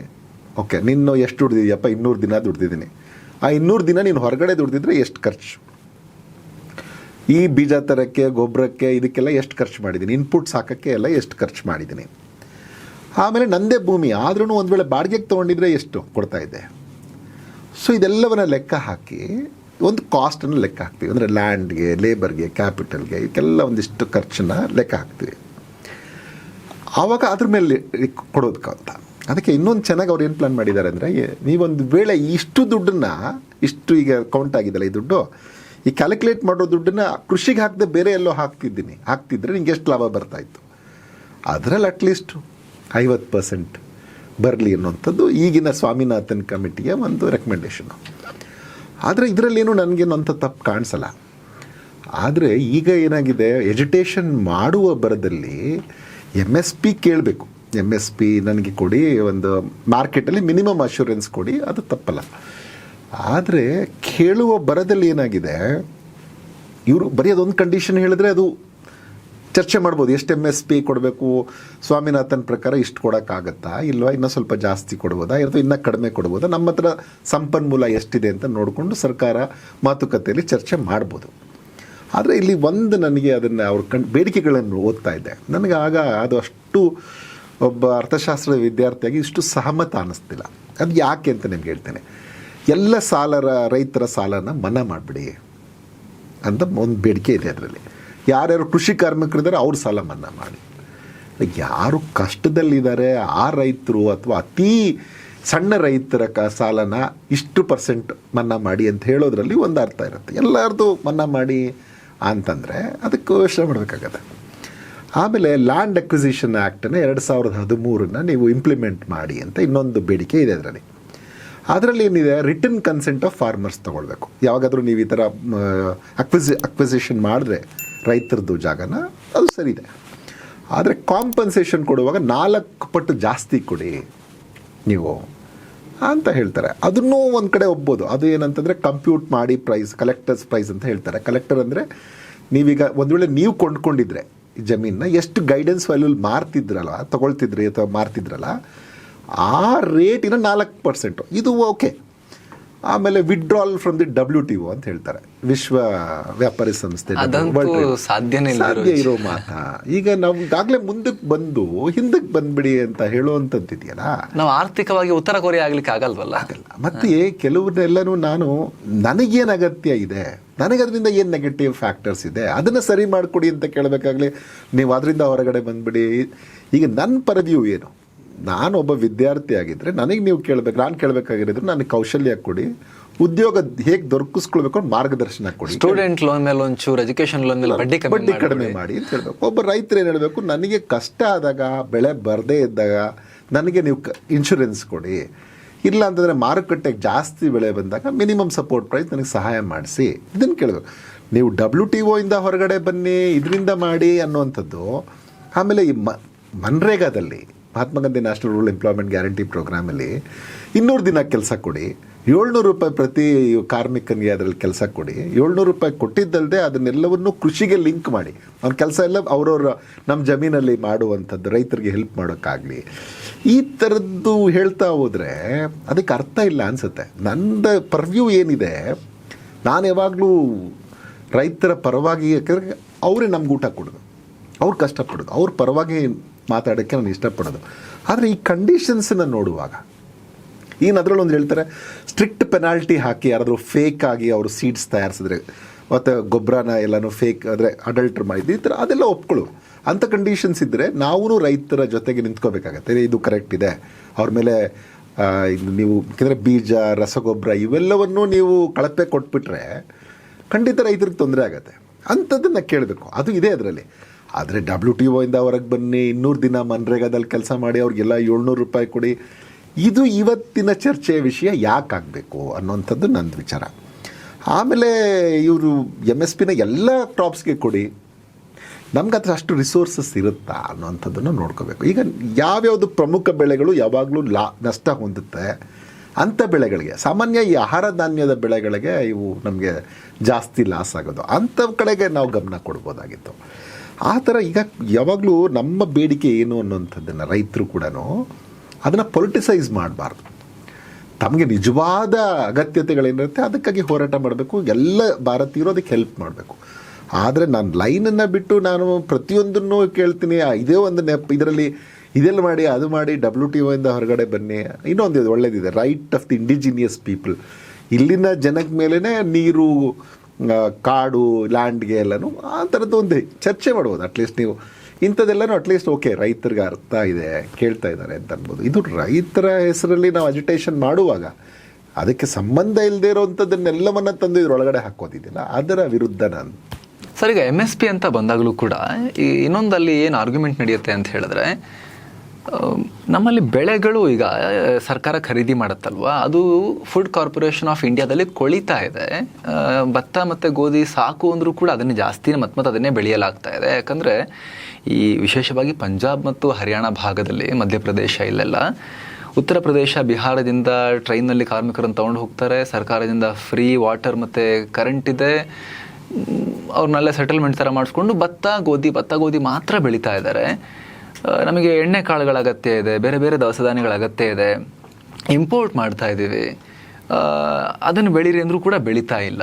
MSP ಇಂದ ಈ ಸಮಸ್ಯೆ ಆಗ್ತಿದೆ ಅನ್ನೋ ವಾದ ಕೂಡ ಇದೆಯಲ್ಲ, ಇದಕ್ಕೆ ಸಂಬಂಧಪಟ್ಟಂತೆ ತಮ್ಮ ನಿಲುವೇನು ಅಂತ? ಅಲ್ಲ, ಅಲ್ಲಿ ಏನು ಆ ವಾತಾವರಣಕ್ಕೆ ಮತ್ತು ಬೆಳೆ ಅನುಕೂಲ ಆಗುತ್ತೆ, ಅದು ಬೆಳೀತಾ ಇರ್ಬೋದು. ಒಂದು ಎರಡನೇದು, ಅವ್ರಿಗೆ ಒಂದು ಇಷ್ಟು ವರ್ಷದಿಂದ ಅದನ್ನೇ ಮಾಡಿ ಲಾಭ ಗಳಿಸಿರೋದ್ರಿಂದ ಅವನ್ನ ಬೆಳೀತಾ ಇರ್ಬೋದು. ಯಾಕೆಂದರೆ ಗ್ರೀನ್ ರೆವಲ್ಯೂಷನ್ ನಂತರ, ಹಸಿರು ಕ್ರಾಂತಿಯ ನಂತರ ಅಲ್ಲಿ ಆ ಪ್ರದೇಶಗಳನ್ನು ಐಡೆಂಟಿಫೈ ಮಾಡಿನೇ ಶುರು ಮಾಡ್ತು ಸರ್ಕಾರ. ಸೊ ಹಾಗಾಗಿ ಅದು ಅಭ್ಯಾಸ ಆಗಿಬಿಟ್ಟಿದೆ, ಅವ್ರಿಗೆ ಅದನ್ನು ಬಿಡ್ಲಿಕ್ಕೆ ಆಗಿಲ್ದೇನೂ ಇರ್ಬೋದು. ನಾನು ಹೇಳೋದು, ಈ MSPಯನ್ನು ಬಳಸ್ಕೊಂಡು ನಾವು ಈ ಬೇರೆ ಬೇರೆ ಡೈವರ್ಸಿಫಿಕೇಷನ್ ಮಾಡಿದ್ರೆ ಇವಕ್ಕೆ ನಾವು MSPನ ಜಾಸ್ತಿ ಕೊಡ್ತೀವಿ ಅಥವಾ ಇನ್ಸೆಂಟಿವ್ ಕೊಡ್ತೀವಿ. ನಿಮ್ಮ ಮಣ್ಣಲ್ಲಿ ಈ ರೀತಿ ಕ್ವಾಲಿಟಿ ಇದೆ, ನೀವು ಇದನ್ನ ಬೆಳಿಬಹುದು, ಬೆಳೆದು ಕೊಡಿ, ನಾವು ಇದಕ್ಕೆ MSP ಕೊಡ್ತೀವಿ, ಹಾಗೂ ಮಾಡ್ಬೋದಲ್ವಾ ಅಂತ. ಆ ಥರದ್ದನ್ನ ಬಹುಶಃ ಸರ್ಕಾರನ ಅದ್ರ ಮುಂದೆ ಚರ್ಚೆಗಳಲ್ಲಿ ಮುಂದಿಡ್ಬೋದು ಅಂತ ನನಗನ್ಸುತ್ತೆ. ಯಾಕೆಂದ್ರೆ ಒಂದು ಡೈವರ್ಸಿಫಿಕೇಶನ್ ಮಾಡದ ಹೊರತು ಮತ್ತು ಎಲ್ಲರೂ ಒಂದೇ ಬೆಳೆದ್ರೆ ಆಟೋಮ್ಯಾಟಿಕ್ ಆಗಿ ಬೆಲೆ ಕುಸಿಯುತ್ತೆ. ಈಗ ನಾನು ಇತ್ತೀಚೆಗೆ ಗಮನಿಸ್ತಿರೋದು ಕರ್ನಾಟಕದ ಟ್ರೆಂಡ್ ನೋಡಿ, ಅಡಿಕೆನ ಎಲ್ಲ ಕಡೆ ಅಡಿಕೆ ಯಾಕೆಂದರೆ ಬೆಲೆ ಚೆನ್ನಾಗಿದೆ ಅಂತ, ಶುಂಠಿ ಮತ್ತೆ ಶುಂಠಿ. ಸೊ ಹಿಂಗಾಗಿ ಏನಾಗುತ್ತೆ, ಕೊನೆಗೆ ಅದ್ರದ್ದು ಬೆಲೆ ಇನ್ನೊಂದು 10 ವರ್ಷದಲ್ಲಿ ಮಾರ್ಕೆಟ್ ಮತ್ತೆ ಫಾಲ್ ಆಗುತ್ತೆ. ಸೊ ಹಂಗಾಗಿ ಯೋಚನೆ ಮಾಡಿ ಒಂದು ಕರೆಕ್ಟ್ ಆದಂಥ ಮ್ಯಾಪ್, ಒಂದು ಅವ್ರಿಗೆ ಬ್ಲೂ ಪ್ರಿಂಟನ್ನು ಕೊಡಬೇಕು ನಾವು ರೈತರಿಗೆ. ಯಾಕೆಂದರೆ ಅಗ್ರಿಕಲ್ಚರ್ ಯೂನಿವರ್ಸಿಟಿಗಳು ಈ ನಿಟ್ಟಿನಲ್ಲಿ ಪ್ರಯತ್ನ ಮಾಡ್ತಿದೆ ಅಂದ್ಕೊಳ್ತೀನಿ ನಾನು. ಇಷ್ಟು ಬೆಳೆಗಳನ್ನು ಈ ಪ್ರದೇಶಗಳಲ್ಲಿ ಬೆಳಿಬೋದು. ಯಾಕೆಂದರೆ ಈಗ ಹೆಂಗಿದ್ರು ಮಣ್ಣಿನ ಪರೀಕ್ಷೆ ಸ್ಟೇಟ್ ಗೌರ್ಮೆಂಟಲ್ಲೂ ಮಾಡ್ತಿದೆ, ಸೆಂಟ್ರಲ್ ಗೌರ್ಮೆಂಟ್ ಸ್ಕೀಮು ಇದೆ, ಅದಕ್ಕೆ ಬಜೆಟಲ್ಲಿ ಅದಕ್ಕೂ ಹಣ ಒದಗಿಸಿದ್ದಾರೆ. ಸೊ ಅವರೇ ಹೇಳ್ತಾರೆ, ನಿಮ್ಮ ಇದಕ್ಕೆ ಬಂದು ಯಾವುದಿದೆ ಈ ಮಣ್ಣಲ್ಲಿ ಏನು ಬೆಳೆದ್ರೆ ನೀವು ಅನುಕೂಲ ಆಗುತ್ತೆ ಎಲ್ಲವನ್ನ ಅವ್ರು ನಿಮಗೆ ಸಾಯಿಲ್ ಕಾರ್ಡ್ ಕೊಡ್ತಾರೆ, ಸಾಯಿಲ್ ಹೆಲ್ತ್ ಕಾರ್ಡ್. ಅದನ್ನು ತಗೊಳ್ಳಿ, ಆ ಹೆಲ್ತ್ ಕಾರ್ಡನ್ನ ತೊಗೊಂಡು ತೀರ್ಮಾನ ಮಾಡಿ. ಇಷ್ಟಿಷ್ಟು ಈವನ್ ಸರ್ಕಾರ ಕೂಡ ಈ ಥರದಲ್ಲಿ ಯೋಚನೆ ಮಾಡಬೇಕು. ಇಲ್ಲ, ಇಷ್ಟು ಬೆಳೀತಾ ಇದ್ದೀವಿ, ನಮಗೆ ಅಗತ್ಯ ಎಷ್ಟಿದೆ ಈ ದೇಶಕ್ಕೆ, ಎಕ್ಸ್ಪೋರ್ಟ್ ಮಾಡೋದಾದರೆ ಯಾವುದನ್ನು ಎಕ್ಸ್ಪೋರ್ಟ್ ಮಾಡಿದ್ರೆ ನಿಮಗೆ ಇಷ್ಟು ವ್ಯಾಲ್ಯೂ ಬರುತ್ತೆ. ಮತ್ತು ಅಲ್ಲಲ್ಲೇ ನಾವು ಒಂದೊಂದು ಘಟಕದಲ್ಲೂ, ನಾನು ಇದನ್ನು ಸಾಕಷ್ಟು ಕಡೆ ಹೇಳಿದ್ದೀನಿ, ಈ ರೈತರಿಗೆ ಅಲ್ಲಲ್ಲಿನೇ ನಾವು ವ್ಯಾಲ್ಯೂ ಆ್ಯಡೆಡ್ ಆದ ಫ್ಯಾಕ್ಟ್ರಿಗಳನ್ನು ಮಾಡೋಕ್ಕೆ ಅವಕಾಶ ಕೊಡಬೇಕು. ಈಗ ಅಲ್ಲಿ ಟೊಮೆಟೊ ಹೆಚ್ಚು ಬೆಳೀತಾ ಇದ್ದರೆ ಈಗ ಆ ಸರ್ಕಾರ ಶುರು ಮಾಡಿದೆ, ಅದನ್ನು ದೊಡ್ಡ ಮಟ್ಟದಲ್ಲಿ ತರಬೇಕು, ಹೋಬಳಿ ಮಟ್ಟದಲ್ಲಿ ಶುರು ಮಾಡಬೇಕು ಇವನ್ನೆಲ್ಲನೂ. ಈಗ ಅಲ್ಲಿ ಟೊಮೆಟೊ ಬೆಳೀತಾ ಇದ್ದಾರೆ, ಕ್ಯಾರೆಟ್ ಬೆಳೀತಾ ಇದ್ದಾರೆ, ಅಲ್ಲೇ ಕೆಚಪ್ ಮಾಡಿ, ಟೊಮೆಟೊ ಕೆಚಪ್ ಮಾಡು, ಅದನ್ನ ಮತ್ತೆಗೇನು ರೈತರ ಮಕ್ಕಳು ಟ್ರೈನಿಂಗ್ ಕೊಡಿ ಅವ್ರಿಗೆ, ಅವನೇ ಶುರು ಮಾಡಲಿ. ಮತ್ತು ಇನ್ಯಾರೋ ಅಲ್ಲಿಂದ ಒಬ್ಬ MNC ಬಂದು ಆ ಟೊಮೆಟೊ ಕೆಚಪ್ ಮಾಡಿ ಅವನು ಬ್ರ್ಯಾಂಡ್ ಮಾಡೋದು ಬೇಡ. ಅಲ್ಲಿನ ಲೋಕಲ್, ಅಲ್ಲಿನ ಸೊಗಡು ಅದು ಬೇರೆ ಕಡೆ ಸಿಗೋದಿಲ್ಲ, ಅದು ಅಲ್ಲಿನವನಿಗೆ ಶುರು ಮಾಡಿಸಿ ಅವ್ರನ್ನ ಅದನ್ನು ಮಾಡಲಿ. ಹಾಗೆಯೇ ಪ್ರತಿಯೊಂದಕ್ಕೂ ಈಗ ಮಿಲೆಟ್ಗೆ ಈ ಸರಿ ಆಯವ್ಯಯದಲ್ಲಿ ಕೂಡ ಅದು ಮಂಡಿಸಿದ್ದಾರೆ, ಅದಕ್ಕೆ ನಾವು ವ್ಯಾಲ್ಯೂ ಆ್ಯಡ್ ಮಾಡಿ ಪ್ರಾಡಕ್ಟ್ಸ್ ಕೊಡ್ತೀವಿ. ಈಗ ಮಿಲೆಟ್ಗೆ ಸಾಕಷ್ಟು ಬೇಡಿಕೆ ಇದೆ, ಅದಕ್ಕೇನೇನು ಯಾವ ವ್ಯಾಲ್ಯೂ ಆ್ಯಡ್ ಮಾಡ್ಬೋದು ನೋಡಿ. ಆ ಥರ ಪ್ರತಿಯೊಂದು, ಈಗ ಅಲ್ಲೊಂದು ಫ್ರೂಟ್ಸ್ ಬೆಳೀತೀವಿ ಅಂತಂದರೆ ಅದಕ್ಕೆ ಅಲ್ಲೇ ಆ ಒಂದು ಹೋಬಳಿ ಲೆವೆಲಲ್ಲಿ, ಹಳ್ಳಿ ಲೆವೆಲಲ್ಲೇ ನೀವೊಂದು ಸಣ್ಣ ಇಂಡಸ್ಟ್ರಿ ಮಾಡಿಕೊಟ್ರೆ, ಅವ್ರಿಗೆ ಫ್ಯಾಕ್ಟ್ರಿ ಮಾಡಿ, ಅವನಿಗೆ ಟ್ರೈನಿಂಗ್ ಮಾಡಿ, ಅಲ್ಲಿನ ಯುವಕರಿಗೆ ನಾವು ಕೊಟ್ಟರೆ, ಈ ಫಾರ್ಮ್ ಪ್ರೊಡ್ಯೂಸರ್ಸ್ ಅಸೋಸಿಯೇಷನ್ ಮಾಡ್ತಿದ್ದಾರೆ, ಅವ್ರಿಗೇ ಕೊಡೋಣ ಒಂದು ಕೋಆಪ್ರೇಟಿವ್ ಯೂನಿಟಲ್ಲೇ ಮಾಡ್ಕೊಳ್ಳಿ, ಅಲ್ಲಿನ ಯುವಕರಿಗೆ ಟ್ರೈನಿಂಗ್ ಮಾಡಿ ಅಲ್ಲಿಗೆ ಕೊಟ್ಟರೆ ಬಹುಶಃ ಈ ನಮ್ಮ ಗ್ರಾಮೀಣ ಪ್ರದೇಶದಲ್ಲಿ ಏನೇನು ಸಮಸ್ಯೆಗಳಿದೆಯಲ್ಲ, ಈ ಸಮಸ್ಯೆಗಳು ಕೂಡಲೇ ಬಗೆಹರಿದೋಗುತ್ತೆ. ನಿಮಗಿನ್ನು 2 ವರ್ಷದಲ್ಲಿ ಗ್ರಾಮೀಣ ಭಾರತದಲ್ಲಿ ನಾವು ಯಾವುದೋ ರೈತರ ಆತ್ಮಹತ್ಯೆ ಮಾಡಿಕೊಂಡ್ರೋ ಈ ಥರದ್ದು ಬಹುಶಃ ಕೇಳಲಿಕ್ಕೆ ಸಾಧ್ಯ ಆಗಲ್ಲ. ಆ ಥರ ಮಾಡಿದ್ರೆ ಮಾತ್ರ ರೈತರಿಗೂ ಆಲ್ಟರ್ನೇಟಿವ್ ಯೋಚನೆ ಮಾಡೋಕ್ಕೆ ಶುರು ಮಾಡ್ತಾರೆ. ಆವಾಗ ಬಹುಶಃ ನನಗೆ MSP ಇದಕ್ಕೆ ಬೇಕು ಅದಕ್ಕೆ ಬೇಕು ಅನ್ನಲ್ಲ. ಯಾಕೆಂದರೆ ನೀವು ಇದನ್ನು ಬೆಳೆದಿರ್ತೀರಿ. ಈಗ ನಾನೇನು ಅಂದರೆ ಬರೀ ನಾವು ಮಾತಾಡ್ತಿದ್ದೀವಲ್ಲ, ಭತ್ತ ಬೆಳಿತೀನಿ, ಗೋಧಿ ಬೆಳಿತೀನಿ, ಅದರಿಂದ ಏನು ಮಾಡ್ಬೋದು ನೋಡಿ, ಅಲ್ಲೇ ನಿಮಗೆ ಕೊಡ್ತೀವಿ, ಅದನ್ನೇ ಮಾಡಿ ಕೊಡಿ ಮಾರ್ಕೆಟ್ಗೆ, ವ್ಯಾಲ್ಯೂ ಆ್ಯಡ್ ಆಗುತ್ತೆ. ಅಲ್ಲಿನ ರೈತರೇ ಅದನ್ನು ಬಹುಶಃ ಅದರಿಂದ ಆಗುವಂಥ ಎಲ್ಲ ಬಾರ್ಟರ್ ಮಾಡ್ಬೋದು, ಹಿಟ್ ಮಾಡೋದಿರ್ಬೋದು, ಪ್ರತಿಯೊಂದು ಅಲ್ಲೇನೋ ಒಬ್ಬ ಇವನು ಮಾಡಲಿ, ಇಲ್ಲಿಂದ ಈ ಪಂಜಾಬಿನ ಫೀಲ್ಡ್ಗಳಲ್ಲಿ ಇಂಥ ಊರಿಂದ ಬಂತು ಅಂತ ಅವನು ಹೇಳಿದ್ರೆ, ಈಗ ನಮ್ಮಲ್ಲಿ ಬಿಜಾಪುರದ ಜೋಳ ಫೇಮಸ್ ಅಂದರೆ ನಾವು ಬಿಜಾಪುರದ ಜೋಳದಿಂದ ತಯಾರಿಸಿದ ಹಿಟ್ಟು ಅಂತ ಅವ್ನು ಮಾರಾಟ ಮಾಡಿದ್ರೆ, ಇಲ್ಲ ಅದರಿಂದನೇ ರೊಟ್ಟಿನೇ ಮಾಡಿ ಅದಕ್ಕೆ ಈಗ ಮಾರ್ಕೆಟಿಂಗ್ ಮಾಡೋಕ್ಕಾದರೆ ಈ ಥರದ್ದು ಮಾಡ್ಲಿಕ್ಕೆ ಶುರು ಮಾಡಿದ್ರೆ, ಇನ್ನು ನಮ್ಮಲ್ಲಿ ಅನೇಕ ಕಡೆ ತಿಪ್ಟೂರಲ್ಲಿ ತೆಂಗಿನಕಾಯಿ ಫೇಮಸ್ ಅಂತಂದರೆ ಆ ಎಳ್ನೀರನ್ನು ಅಲ್ಲಿಂದನೇ ಅಲ್ಲೇ ಒಂದು ಯೂನಿಟಿಗೆ ಕೊಡಿ. ಅಲ್ಲಿ ನೋಡಪ್ಪ, ಏನೂ ಕನ್ಸರ್ವೇಟಿವ್ಸ್ ಮಾಡಿಲ್ಲ, ಇದನ್ನು ನೀವು ಕೊಡ್ತಾ ಇದ್ದೀನಿ. ಈ ಥರದ ಒಂದು ಟೆಕ್ನಾಲಜಿನ ನಾವು ಅಲ್ಲಿನ ರೈತರಿಗೆ ವರ್ಗಾಯಿಸುವ, ಅಲ್ಲಿನ ಯುವಕರ ಜೊತೆನೇ ಕೂತು ಮಾತುಕತೆ ಮಾಡಿ, ಯಾರಿಗೆ ಆಸಕ್ತಿ ಇದೆಯೋ ಬರ್ರಪ್ಪ, ನಿಮಗೆ ನಾವು ಟ್ರೈನಿಂಗ್ ಕೊಡ್ತೀವಿ, ಮುದ್ರಾಯಿಂದ ನಿಮ್ಗೆ ಲೋನು ಕೊಡ್ತೀವಿ, ರಾಜ್ಯ ಸರ್ಕಾರನೂ ಲೋನ್ ಕೊಡ್ತಾ ಇದೆ ಇಂಥವಕ್ಕೆಲ್ಲ. ಸೊ ತಗೊಳ್ಳಿ ಟ್ರೈನ್ ಮಾಡ್ತಿದ್ದೀವಿ ಮಾಡಿ ಅಂತಂದರೆ ಖಂಡಿತ ಬರ್ತಾರೆ. ಎಲ್ಲವೂ ಫೇಲ್ಯೂರ್ ಆಗೇ ಬಿಡುತ್ತೆ ಅಂತ ನಾವು ಏನು ಮಾಡಿದ್ರು ಆಗೋದಿಲ್ಲ ಅಂದ್ಕೊಂಡ್ರೆ ಆಗಲ್ಲ. ಒಂದು ನಮ್ಮ ಯುವಕರು ಮುಂದೆ ಬರಬೇಕು, ಗ್ರಾಮೀಣ ಭಾಗದ ಯುವಕರು, ಒಂದು ಸರ್ಕಾರನೂ ಕೈ ಜೋಡಿಸ್ಬೇಕು. ಆಗ ಖಂಡಿತ ಇಂಥ ಅನೇಕ ಸ್ಟಾರ್ಟಪ್ಗಳಂತಲೇ ಮಾಡ್ಬೋದು ಇವನ್ನೆಲ್ಲ. ನಾವು ಕೃಷಿ ಸ್ಟಾರ್ಟಪ್ಗಳಿದಾವಲ್ಲ ಇವನ್ನ ಮಾಡಬೇಕು. ಆಮೇಲೆ ಕೃಷಿಗೆ ಒಂದು SEZ ಥರದ ಒಂದು ಮಾಡಬೇಕು. ನಾವು ಈ ಒಂದು ಇದರಲ್ಲಿ ಇದನ್ನು ಬೆಳೀತಿದ್ದೀವಿ, ಇದಕ್ಕೆ ಅಲ್ಲೇ ಪ್ರೋಸೆಸಿಂಗ್ ಮಾಡ್ತೀನಿ, ಅಲ್ಲೇ ವ್ಯಾಲ್ಯೂ ಆ್ಯಡ್ ಮಾಡ್ತೀನಿ, ಅಲ್ಲೇ ಬ್ರ್ಯಾಂಡ್ ಮಾಡ್ತೀನಿ, ಮಾರ್ಕೆಟಿಂಗು ಮಾಡ್ತೀನಿ. ನಿಮಗೆ ಈಗ ನೋಡಿ, ಆರ್ಗ್ಯಾನಿಕ್ ಅಂತ ಎಷ್ಟು ದೊಡ್ಡ ಮಾರ್ಕೆಟೇ ಬರ್ತಾ ಇದೆ. ಈಗ ನೀವು ಮಾಮೂಲಿ ಇದರಲ್ಲಿ ತೊಗೊಂಡ್ರೆ ಅದು 5 ರೂಪಾಯಿ ಇದ್ದರೆ, ಆರ್ಗ್ಯಾನಿಕ್ ಅಂದರೆ 10 ರೂಪಾಯಿ ಹಾಕಿರ್ಬೋದು ಅದಕ್ಕೆ. ಆ ಮಟ್ಟಕ್ಕೆ ಅಂದರೆ ನೀವು ಮಾಡಿದ್ರೆ ಕರೆಕ್ಟಾಗಿ ಬ್ರ್ಯಾಂಡಿಂಗು ಎಲ್ಲವೂ ಆಗುತ್ತೆ. ಈವನ್ ಈ ಪ್ರೊಮೊಗ್ರನೇಟ್ ಬೆಳಿತೀವಿ, ಸಿರಾ ಹತ್ರ ಎಲ್ಲನೂ. ಈ ಪ್ರೊಮೊಗ್ರನೇಟ್ ಅಂತ ಹಣ್ಣುಗಳೆಲ್ಲ ಏನು ಅಂತಂದರೆ, ಈ ಸಾಮಾನ್ಯ ನಿಮಗೆ ಬಾಳೆಹಣ್ಣು ಹಿಂಗೆಲ್ಲ ಪಾಪ್ಯುಲರ್ ಆಗಲ್ಲ, ಅದು ಬೇರೆ ರೀತಿಯಲ್ಲೇ ಪಾಪ್ಯುಲರ್ ಮಾಡಬೇಕು. ಸೊ ಆ ಪ್ರೊಮೊಗ್ರನೇಟ್ನ ಬಿಡಿಸಿ ನೀವು ಒಂದು ಸಣ್ಣ ಬಾಕ್ಸ್ಗಳಲ್ಲಿ ಮಾಡಿ ಅದನ್ನು ಬ್ರ್ಯಾಂಡ್ ಮಾಡ್ಬೋದು. ಇಷ್ಟು ದಿನ ಇದನ್ನು ವಿತೌಟ್ ಇದನ್ನು ನಾವು ತೊಗೋಬೋದು ಅಂತ. ಆವಾಗ ನಿಮಗೆ ಎಲ್ಲಿ ಬಸ್ಸಲ್ಲೋ ಎಲ್ಲಿ ಮೂವ್ಮೆಂಟಲ್ಲೂ ತಿನ್ಕೋಬೋದು. ಸೊ ಈ ಥರದ್ದೊಂದು ಆಲೋಚನೆನ, ಹೊಸ ಆಲೋಚನೆಯನ್ನು ಮಾಡ್ತಾ ಹೋದರೆ ಖಂಡಿತ ನಮ್ಮಲ್ಲಿ ಈ ಅನ್ಎಂಪ್ಲಾಯ್ಮೆಂಟ್ ಏನಿದೆ, ಇಷ್ಟೊಂದು ಗ್ರಾಮೀಣ ಭಾರತದಲ್ಲಿ ಇಷ್ಟಿದೆ ಅಂತ ಏನಂತೀವಿ, ಇಲ್ಲ ವಲಸೆ ಬರ್ತಿದ್ದಾರೆ, ಇಲ್ಲಿ ಹುಡ್ಕೊಂಡು ಇಲ್ಲಿ ಏನೇನೋ ಸಣ್ಣ ಪುಟ್ಟ ಕೆಲಸ ಮಾಡ್ತಾ ಇರ್ತಾರೆ, ಅಲ್ಲಿನೇ ಇದ್ದು ಏನೆಲ್ಲ ಕೆಲಸ ಮಾಡ್ಬೋದು. ನೀವು ಇಡೀ ಗ್ರಾಮೀಣ ಭಾರತದ ಚಿತ್ರಣವನ್ನು ಖಂಡಿತ ಬದಲಾಯಿಸ್ಬೋದು. ಈ ಥರದ ಹೋರಾಟಗಳ ಅಗತ್ಯ ಇರಲ್ಲ. ಸೊ ಸರ್ಕಾರನೂ ಕೈ ಜೋಡಿಸ್ಬೇಕು, ಜನನೂ ಕೈ ಜೋಡಿಸ್ಬೇಕು. ನಿರುದ್ಯೋಗ ಸಮಸ್ಯೆ, ಯಾಕಂದರೆ ದೊಡ್ಡ ಪ್ರಮಾಣದ ವರ್ಕ್ ಫೋರ್ಸ್ ಇದೆ, ಯುವ ದೇಶ ಭಾರತ. 28-29 ಏಜ್ನವರು ನಮ್ಮ ದೇಶದಲ್ಲಿ ತುಂಬ ಜಾಸ್ತಿ ಇದ್ದಾರೆ. 25-30 ಏಜ್ ಗ್ರೂಪ್ನಲ್ಲಿ ಬರೋರೆ ದೊಡ್ಡ ಸಂಖ್ಯೆಯಲ್ಲಿ ನಮ್ಮ ದೇಶದಲ್ಲಿದ್ದಾರೆ. ಇಲ್ಲಿ ಅನ್ಎಂಪ್ಲಾಯ್ಮೆಂಟ್ ಅನ್ನೋದು ತುಂಬ ದೊಡ್ಡ ಫ್ಯಾಕ್ಟರ್ ಆಗಿದೆ. ತುಂಬ ಜನಕ್ಕೆ ಜಾಬ್ ಸಿಗ್ತಿದೆ, ಆದರೆ ತುಂಬ ಜನಕ್ಕೆ ಜಾಬ್ ಸಿಗ್ತಾ ಇಲ್ಲ. ತುಂಬ ಜನಕ್ಕೆ ಎಷ್ಟೋ ಜನ ಸರ್ವೆಗಳಲ್ಲೂ ಕೂಡ, ಎಕನಾಮಿಕ್ ಸರ್ವೆಗಳಲ್ಲೂ ಕೂಡ ಬಂದಿದೆ, ಆರ್ಥಿಕತೆಯಲ್ಲಿ ಪಾಲ್ಗೊಳ್ಳೋಕ್ಕೆ ರೆಡಿ ಇಲ್ದಿರೋಂಥ ಜನರು ಕೂಡ ತುಂಬ ಜನ ಇದ್ದಾರೆ ಅಂತ. ಉದ್ಯೋಗ ಮಾಡೋಕ್ಕೆ ಆಸಕ್ತಿ ಇಲ್ದಿರೋರು ಕೂಡ ಅಂಥೇಳಿ ಅವ್ರು ನಾವು ಬಿಟ್ಟು ನೋಡಿದ್ರು ಕೂಡ, ಉದ್ಯೋಗ ಮಾಡೋಕ್ಕೆ ಆಸಕ್ತಿ ಇದೆ ಬಟ್ ಜಾಬ್ ಸಿಗ್ತಿಲ್ಲ ಅನ್ನೋ ವರ್ಗವನ್ನು ನೋಡಿದ್ರು ಕೂಡ ನಾವು ಯಾವಾಗಲೂ ಕೂಡ ನೋಡ್ತೀವಿ 7%, 8%, 9% ಈ ರೀತಿಯೆಲ್ಲ ಡೇಟಾ ಬರ್ತಾ ಇರುತ್ತೆ. ಈ ಉದ್ಯೋಗ ಸೃಷ್ಟಿ ವಿಚಾರದಲ್ಲಿ ಸರ್ಕಾರದ ಪಾತ್ರ ಏನು? ಸರ್ಕಾರದ ಪಾತ್ರ ಎಲ್ಲಿವರೆಗೂ ಇರುತ್ತೆ, ಎಲ್ಲಿ ಎಂಡ್ ಆಗುತ್ತೆ? ಸರ್ಕಾರ ಏನು ಮಾಡ್ಬೋದು ಅಂತ? ಈಗ ನೀವು ಹೇಳ್ದಂಗೆ ಎಲ್ಲರಿಗೂ ಸರ್ಕಾರ ತಾನೇ ಜಾಬ್ ಕೊಡೋಕ್ಕಾಗಲ್ಲ. ಆರ್ಥಿಕತೆಯಲ್ಲಿ ಸೃಷ್ಟಿ ಮಾಡಬೇಕು, ಏನು ಮಾಡ್ಬೋದು ಸರ್ಕಾರ? ಜನಸಂಖ್ಯೆಯ ಲಾಭಾಂಶ ಭಾರತ ಇವಾಗ ಎಂಜಾಯ್ ಮಾಡ್ತಾ ಇದೆ. ಹಂಗಾಗಿನೇ ನೀವು ಹೇಳಿದ್ದು 28-29 ವರ್ಷ ಆವರೇಜ್ ಏಜ್ ಭಾರತದ್ದು. ಸೊ ಇದನ್ನು ನಾವು 2055 ಎಂಜಾಯ್ ಮಾಡ್ತೀವಿ. ಸೊ ಹಾಗಾಗಿ ಹೆಚ್ಚು ಯುವಕರು ವರ್ಕ್ ಫೋರ್ಸಲ್ಲಿ ಇರ್ತಾರೆ, ಇವಾಗ ಕೆಲಸ ಮಾಡೋಕ್ಕೆ ಉತ್ಸಾಹದಲ್ಲಿ ಇರ್ತಾರೆ. ಇಂಥ ಸಂದರ್ಭದಲ್ಲಿ ಏನು ಮಾಡ್ಬೋದು ಅಂತ ನೀವು ಯೋಚನೆ ಮಾಡಿ. ಒಂದು, ಸರ್ಕಾರ ಕೌಶಲ್ಯವನ್ನು ಕೊಡ್ತಾ ಇದೆ. ಕೌಶಲ್ಯವನ್ನು ತಗೋಬೇಕು. ಯಾವುದು ನನಗೆ ಆಸಕ್ತಿ ಇದೆ, ನನಗೆ ಎಷ್ಟೋ ಜನಕ್ಕೆ ನನಗೇನು ಗೊತ್ತಿದೆ ನನಗೇನು ಗೊತ್ತಿಲ್ಲ ಅಂತ ಗೊತ್ತಿಲ್ಲ. ನಮ್ಮಲ್ಲಿ ನಾನು ಯಾವಾಗಲೂ ಹೇಳ್ತಿರ್ತೀನಿ, I know that I don't know ಅಂತ. ನನಗೇನು ಗೊತ್ತಿದೆ ಅನ್ನೋದು ನನಗೆ ಗೊತ್ತಿರಬೇಕು, ನನಗೇನು ಗೊತ್ತಿಲ್ಲ ಅನ್ನೋದು ನನಗೆ ಗೊತ್ತಿರಬೇಕು, ನಾನು ಏನು ಮಾಡಬೇಕು ಅಂತಿದ್ದೀನಿ ಅನ್ನೋದು ನನಗೆ ಗೊತ್ತಿರಬೇಕು. ಅದನ್ನು ಬೇರೆ ಯಾರೋ ಬಂದು ಹೇಳೋಕ್ಕಾಗಲ್ಲ. ಆಯಿತು, ನನಗೆ ಕೆಲಸ, ಎಲ್ಲರೂ ಸರ್ಕಾರಿ ನೌಕರಿ ಸಿಗೋಕ್ಕೆ ಸಾಧ್ಯ ಇಲ್ಲ. ಹಾಗಾಗಿ ಮತ್ತೆ ನೀವು ಯೋಚನೆ ಮಾಡಬೇಕು ಅಂದರೆ ಸರ್ಕಾರನೂ ಕೊಡಬೇಕು. ಈಗ ಏನು ಕೊಡಬೇಕು? ಕೌಶಲ್ಯ ಕೊಡಬೇಕು, ಸ್ಕಿಲ್ ಕೊಡಬೇಕು. ನೋಡಪ್ಪ, ಇಂತಿಂಥದ್ದು ಈಗ artificial intelligence, big data mining ದೊಡ್ಡ ಮಟ್ಟದಲ್ಲಿ ವ್ಯಾಪಿಸ್ತಾ ಇದೆ. IMF ಹೇಳ್ತಾ ಇದೆ 40% ಇವಾಗಿರುವಂತಹ ಹುದ್ದೆಗಳು ಇರಲ್ಲ ಇನ್ನು ಅಂತ. ಅಂದರೆ 40% ಹೆಚ್ಚಿಗೆ ನಿರುದ್ಯೋಗ ಆಗುತ್ತಲ್ವ.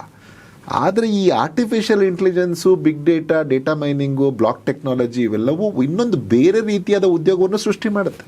ನ್ಯೂ ಎಕಾನಮಿ ಬರುತ್ತೆ. ಅದಕ್ಕೆ ನೀವು ತಯಾರಿ ಆಗಬೇಕು ಅಷ್ಟೇ. ನಾನು ಇದನ್ನು ಓದಿದ್ದೀನಿ, ಇಷ್ಟು ವರ್ಷ ಓದಿಲ್ವ ನಾನು ಯಾಕೆ ಮತ್ತೆ ಅಂತ. ಇದು ಲೈಫ್ ಲಾಂಗ್ ಲರ್ನಿಂಗ್ ಇರಬೇಕು ನಮಗೆ. ಇವತ್ತು ಇದನ್ನು ನಾನು ಕಲ್ತಿದ್ದೀನಿ, ನಾಳೆ ಇನ್ನೊಂದು ಹೊಸ ತಂತ್ರಜ್ಞಾನ ಬರ್ತಾ ಇದೆ, ಅದನ್ನು ನಾನು ಕಲಿಬೇಕು. ಇದು ಲೈಫ್ ಲಾಂಗ್ ಲರ್ನಿಂಗ್. ಆಗ ಮಾತ್ರ ನನಗೆ ಉದ್ಯೋಗ ಸಿಗೋಕ್ಕೆ ಸಾಧ್ಯ ಆಗುತ್ತೆ. ಈಗ ನಾನು ನಿಮ್ಗೆ ಉದಾಹರಣೆ ಕೊಡ್ತೀನಿ. ಯಾವುದೋ ಒಂದು ರೈಲ್ವೇಸಲ್ಲಿ ಒಂದು ಹುದ್ದೆಗೆ ಅಡ್ವರ್ಟೈಸ್ಮೆಂಟ್ ಕೊಡ್ತಾರೆ.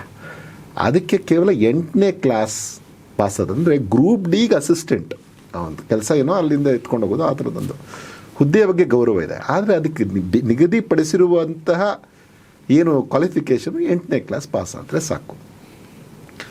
ಆದರೆ ಅಪ್ಲೈ ಮಾಡಿರೋರು ಯಾರು? 25 ಲಕ್ಷ ಜನ ಅಪ್ಲಿಕೇಶನ್ಸ್. ಈ ಥರ ನಾವು ನೋಡಿದ್ದೀವಿ. 10ನೇ ಕ್ಲಾಸ್ ಕ್ವಾಲಿಫಿಕೇಷನ್ ಇರುತ್ತೆ. ಇವನ್ BTech ಎಜುಕೇಶನ್ ಪಡೆದವರು ಹಾಕಿದ್ದಾರೆ. MTech, BTech ಎಷ್ಟು ಸಾವಿರಗಟ್ಟಲೆ. PhD ಮಾಡಿರೋರು ಒಂದು 250 ಜನ.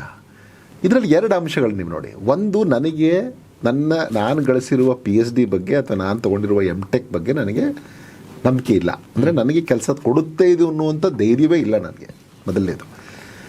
ಎರಡನೇದೇನು, ನನಗೆ ಕೊಟ್ಟಿರುವಂತಹ ಎಜುಕೇಷನ್ ಅದು ನಾನು ಪಡೆದುಕೊಂಡಿರುವಂತಹ ಎಜುಕೇಷನ್, ಎರಡನ್ನೂ. ಯಾಕಂದರೆ ನನಗೆ ಒಳ್ಳೆ ಎಜುಕೇಷನ್ ಕೊಡ್ತಾರೆ, ನಾನು ತಗೋತಾ ಇಲ್ಲ, ನಾನು ಸುಮ್ಮನೆ ಕೂತ್ಕೊಂಡು ಟೈಮ್ ವೇಸ್ಟ್ ಮಾಡಿರ್ಬೋದು. ಇಲ್ಲ, ನನಗೆ ಕೊಟ್ಟಂಥದ್ದೇ ಇಂಥದ್ದು ಶಿಕ್ಷಣ ಇರ್ಬೋದು. ಅದರಿಂದ ಏನು ಉಪಯೋಗ ಇಲ್ಲ. ಜೊತೆಗೆ ಸರ್ಕಾರಿ ಹುದ್ದೆ ಬೇಕು ಅನ್ನೋ ಡೆಸ್ಪಿರೇಷನ್.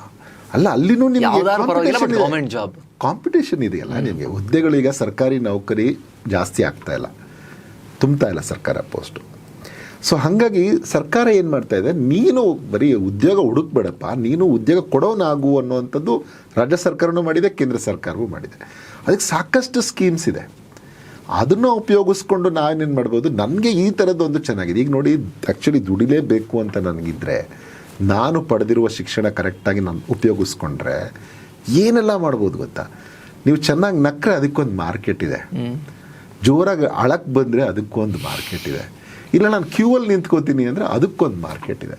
ಇಲ್ಲ, ನಾನು ನೋಡಿ, ಅನೇಕರು ಕ್ಯೂವಲ್ಲಿ ನಿಂತ್ಕೊಳ್ಳೋಕ್ಕೆ ಒಂದು ಸ್ಟಾರ್ಟಪ್ ಮಾಡಿ ಅವರು ಇದನ್ನು ಮಾಡಿದ್ದಾರೆ. ಜನನ ನೀವು ಯಾವುದಾದ್ರೂ ಈ ಕೆಲವರು ಮದುವೆಗಳಲ್ಲಿ ಜನ ಜಾಸ್ತಿ ಬೇಕು ಅಂತಾರೆ, ಇಲ್ಲ ರಾಜಕೀಯ ಸಭೆ ಸಮಾರಂಭಕ್ಕೆ ಜನ ಬೇಕು, ಅದಕ್ಕೆ ಒದಗಿಸ್ಲಿಕ್ಕೆ ಒಂದು ವಾಟ್ಸಪ್ ಮಾಡಿ, ಜನ ಯಾರು ಅವತ್ತಾಗ ಫ್ರೀ ಇರ್ತಾರೋ ಅವ್ರು ಬಂದು ಅವತ್ತಲ್ಲಿ ನಿಂತ್ಕೊಳ್ತಾರೆ. ಆ ಥರದ್ದು ನೀವು ಎಷ್ಟೊಂದು ಕಲ್ಪನೆಗಳನ್ನು ಮಾಡ್ಬೋದು, ಯೋಚನೆ ಮಾಡಬೇಕಷ್ಟೆ. ಆ ಥರದ್ದು ನೀವು ಯಾವುದಕ್ಕಿಂತದಕ್ಕಿಲ್ಲ ಅಂತ ಇಲ್ಲ. ಅಂದರೆ ನಾನು ಯೋಚನೆ ಮಾಡಬೇಕು, ನನ್ನ ಶಿಕ್ಷಣ ಇದರಲ್ಲಿ ಪಡೆದಿದ್ದೀನಿ, ನಾನು ಈ ಥರ ಏನಾದ್ರು ಯೋಚನೆ ಮಾಡ್ಬೋದಾ, ಏನು ಅಗತ್ಯ ಇದೆ ಮಾರ್ಕೆಟ್ಟಿಗೆ, ಅದನ್ನು ನಾನು ಯೋಚನೆ ಮಾಡಿದ್ರೆ ಖಂಡಿತ ಸಾಧ್ಯ ಇದೆ. ಈಗ ಏನೋ ನೋಡಿ, ಸುಮ್ಮನೆ ಎಷ್ಟೋ ಮಕ್ಕಳು ನಮ್ಮಲ್ಲಿ ಓದ್ತಿರುವಾಗಲೇ ಅವ್ರು ಯೋಚನೆ ಮಾಡ್ತಾರೆ, ಮನೆಗೆ ಹೋಗಿ ಅವ್ರ ಮಕ್ಕಳಿಗೆ ಟ್ಯೂಷನ್ ಮಾಡಿ ಬರ್ತೀನಿ ಸರ್, ಸಾಯಂಕಾಲ ನಾನು ಹೋಗ್ತೀನಿ, 2 ಅವರ್ಸ್ ದುಡ್ಕೊಬರ್ತೀನಿ, ನನಗೊಂದು 16,000 ಬರುತ್ತೆ ಅಂತ. ಇನ್ನೊಂದೇನೋ ಒಂದು ಕೆಲಸ ಮಾಡ್ತೀನಿ ಸರ್, ನಾನು ರಿಸೆಪ್ಷನ್ ಆಗಿ 4 ಅವರ್ಸ್ ದುಡಿತೀನಿ, ನನಗೆ 20,000 ಬರ್ತಾಯಿದೆ. ಆ ಥರ ಒಬ್ಬೊಬ್ಬರು ಆ ಥರದೊಂದು ಯೋಚನೆ ಮಾಡ್ತಿರ್ತಾರೆ. ಇಲ್ಲ, ನಾನು ಇದನ್ನೇ ಮಾಡಿದ್ದೀನಿ, ನಾನು PhD ಮಾಡಿದ್ದೀನಿ, ನಾನು ಇದು 4 ಡಿಗ್ರಿ ತೊಗೊಂಡಿದ್ದೀನಿ, 5 ಡಿಗ್ರಿ ತೊಗೊಂಡಿದ್ದೀನಿ, ನನಗೆ ಇಂಥದೇ ಹುದ್ದೆ ಕೊಡಬೇಕು ಅಂತ ನಾನು ಯೋಚನೆ ಮಾಡ್ತಾ ಕೂತ್ರೆ ಖಂಡಿತ ಸಾಧ್ಯ ಇಲ್ಲ. ಆದರೆ ಸರ್ಕಾರದ ರೋಲ್ ಏನಿದರಲ್ಲಿ ಅಂತಂದರೆ, ಕೌಶಲ್ಯವನ್ನು, ಕ್ವಾಲಿಟಿ ಎಜುಕೇಷನನ್ನು ಇನ್ವೇರಿಯಬಲಿ ಕೊಡಬೇಕು. ನನ್ನ ಕೆಲಸ ಏನು, ನಾನು ಅದನ್ನು ಸರಿಯಾಗಿ ಉಪಯೋಗಿಸ್ಕೊಂಡು ಬಳಸ್ಕೋಬೇಕು. ಕಲಿತು ನುರಿತನಾಗಿ ಏನು ಅಗತ್ಯ ಇದೆಯೋ ಅದನ್ನು ಮಾಡಬೇಕು. ನನಗೆಲ್ಲ ಗೊತ್ತಿರುತ್ತೆ ನನಗೆ ಇದಾಗಲ್ಲ ಅಂತ, ಆದರೂ ನಾನು ಅದನ್ನೇ ಮಾಡ್ತೀನಿ ಅಂತ ಕೂತ್ಕೋಬಾರ್ದು. ನನಗೇನು ಆಗತ್ತೆ ಅನ್ನೋಂಥದ್ದು ನಾನು ಬೇರೆಯವ್ರ ಮೆಚ್ಚಕ್ಕೆ ಮಾಡ್ತಿಲ್ವಲ್ಲ, ನನ್ನನ್ನು ಮೆಚ್ಚಕ್ಕೆ ಮಾಡ್ತಿದ್ದೀನಿ, ಅದು ನನಗೆ ಗೊತ್ತಿರಬೇಕು. ಅದು ಗೊತ್ತಿದ್ದರೆ ಖಂಡಿತ ಯಶಸ್ವಿ ಆಗ್ತೀವಿ. ಈಗ ಯಾವಾಗಲೂ ನಾವು ತಮಾಷೆಯಾಗಿ ಹೇಳ್ತಿರ್ತೀವಿ, ಎಲ್ಲರನ್ನೂ ಈಗ ನೋಡಿ ನೀವು ಸಾಮಾನ್ಯ ಹೆಂಗಿರ್ತಾರೆ ಅಂತಂದರೆ ಯಾವುದೇ ಫೀಲ್ಡಲ್ಲಿ ಈಗ ನಿಮ್ಮ ಒಳ್ಳೆ ಆ್ಯಂಕರ್ ಸಿಗೋದು ಕಷ್ಟ ಇರ್ಬೋದು, ಒಳ್ಳೆ ಎಕನಾಮಿಸ್ಟ್ ಸಿಗೋದು ಕಷ್ಟ ಇರ್ಬೋದು. ಇದಕ್ಕೆ ಒಂದು ನಾವು ಸಣ್ಣ ಸ್ಟೋರಿ ಯಾವಾಗಲೂ ಹೇಳ್ತಿರ್ತೀನಿ ನಾನು. ಒಂದು ಬ್ರೈನನ್ನು ತೂಗು ಹಾಕಿರ್ತಾನೆ ಒಬ್ಬನು, ಯಾರೋ ಒಬ್ರು ಹಿಂಗೆ ಹೋಗ್ತಿರ್ತಾರೆ, ಅವರು ಏನು ಹಿಂಗೆ ಬ್ರೈನು ಮಾರಾಟಕ್ಕೆ ಬಂದುಬಿಟ್ಟಿದೆಯಲ್ಲ, ಏನಿದು ಇಂಥದ್ದೊಂದು ಅಂತ. ಅವನು ಹೋಗ್ತಾನೆ, ಈ ಒಂದು ಇದಕ್ಕೆ ಇಷ್ಟಕ್ಕೆ ಈ ಬ್ರೈನ್ಗೆ ಇಷ್ಟು ದುಡ್ಡು, ಈ ಸಬ್ಜೆಕ್ಟು ಇದು ಬ್ರೈನ್, ಇದು ಈ ಸಬ್ಜೆಕ್ಟ್ ಬ್ರೈನು ಅಂತಾನೆ. ಅವನೊಬ್ಬನ ಕೇಳ್ತಾನೆ ಕುತೂಹಲದಿಂದ, ಎಲ್ಲ ಕಾಣಿಸ್ತಾ ಇದೆ, ಯಾವೆಲ್ಲ ಸಬ್ಜೆಕ್ಟ್ದು ಬ್ರೈನ್ ಕಾಣಿಸ್ತಾ ಇದೆ, ಆದರೆ ಅರ್ಥಶಾಸ್ತ್ರದ ಬ್ರೈನ್ಸ್ ಕಾಣಿಸ್ತಾ ಇಲ್ವಲ್ಲ ಸರ್ ಇಲ್ಲಿ ಅಂತ. ಅವನು ಹೇಳ್ತಾನೆ, ನೀವು ಸೀರಿಯಸ್ಸಾಗಿ ತೊಗೋಬೇಕು ಅಂತ ಬಂದಿದ್ದೀರಾ ಅರ್ಥಶಾಸ್ತ್ರದ ಬ್ರೈನ್ನ ಅಂತ. ಅದಕ್ಕೆ ಅವನು ಹೇಳ್ತಾನೆ, ಹೌದು ಅಂತ ಹೇಳ್ತಾನೆ.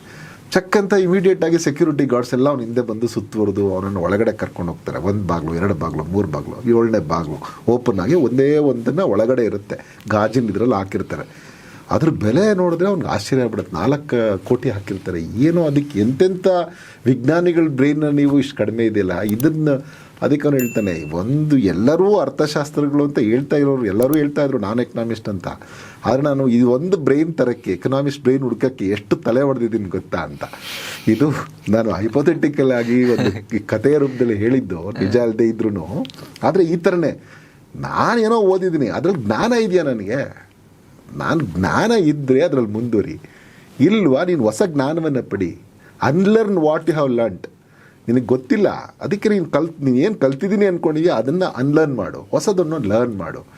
ಮಾರ್ಕೆಟಿಂಗ್ ಅಕ್ಸೆಪ್ಟ್ ಮಾಡ್ಕೊಳ್ಳುತ್ತೆ. ಮಾರ್ಕೆಟ್ ಅಕ್ಸೆಪ್ಟ್ ಮಾಡದಿದ್ದರೆ ಅಕ್ಸೆಪ್ಟ್ ಮಾಡುವಂಥ ಕೌಶಲ್ಯವನ್ನು ಪಡೆದು ಅಕ್ಸೆಪ್ಟ್ ಮಾಡಿಸ್ಕೊ. ಇದು ನಾನು ಹೇಳಿದೆ. ಓಕೆ, ನೆಕ್ಸ್ಟ್ ಪಾಯಿಂಟ್, ಈಗ ಬಹಳ ಡಿಬೇಟ್ ಆಗ್ತಿರೋ ಸಬ್ಜೆಕ್ಟ್ ಇದು ಕೂಡ.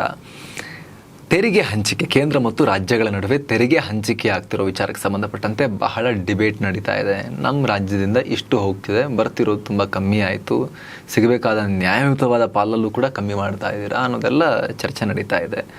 ಇದಕ್ಕೆ ಸಂಬಂಧಪಟ್ಟಂತೆ ನಾವು ಕೂಡ ಒಂದಷ್ಟು ರಿಸರ್ಚ್ ಮಾಡೋ ಪ್ರಯತ್ನವನ್ನು ಮಾಡಿದ್ವಿ. ಬಟ್ ಒಬ್ಬ ಅರ್ಥಶಾಸ್ತ್ರಜ್ಞರಾಗಿ ಈ ತೆರಿಗೆ ಹಂಚಿಕೆಯ ವಿವಾದಕ್ಕೆ ಸಂಬಂಧಪಟ್ಟಂತೆ ಮತ್ತು ವಿಚಾರಕ್ಕೆ ಸಂಬಂಧಪಟ್ಟಂತೆ ನೀವೇನು ಹೇಳೋಕ್ಕೆ ಬಯಸ್ತೀರಿ?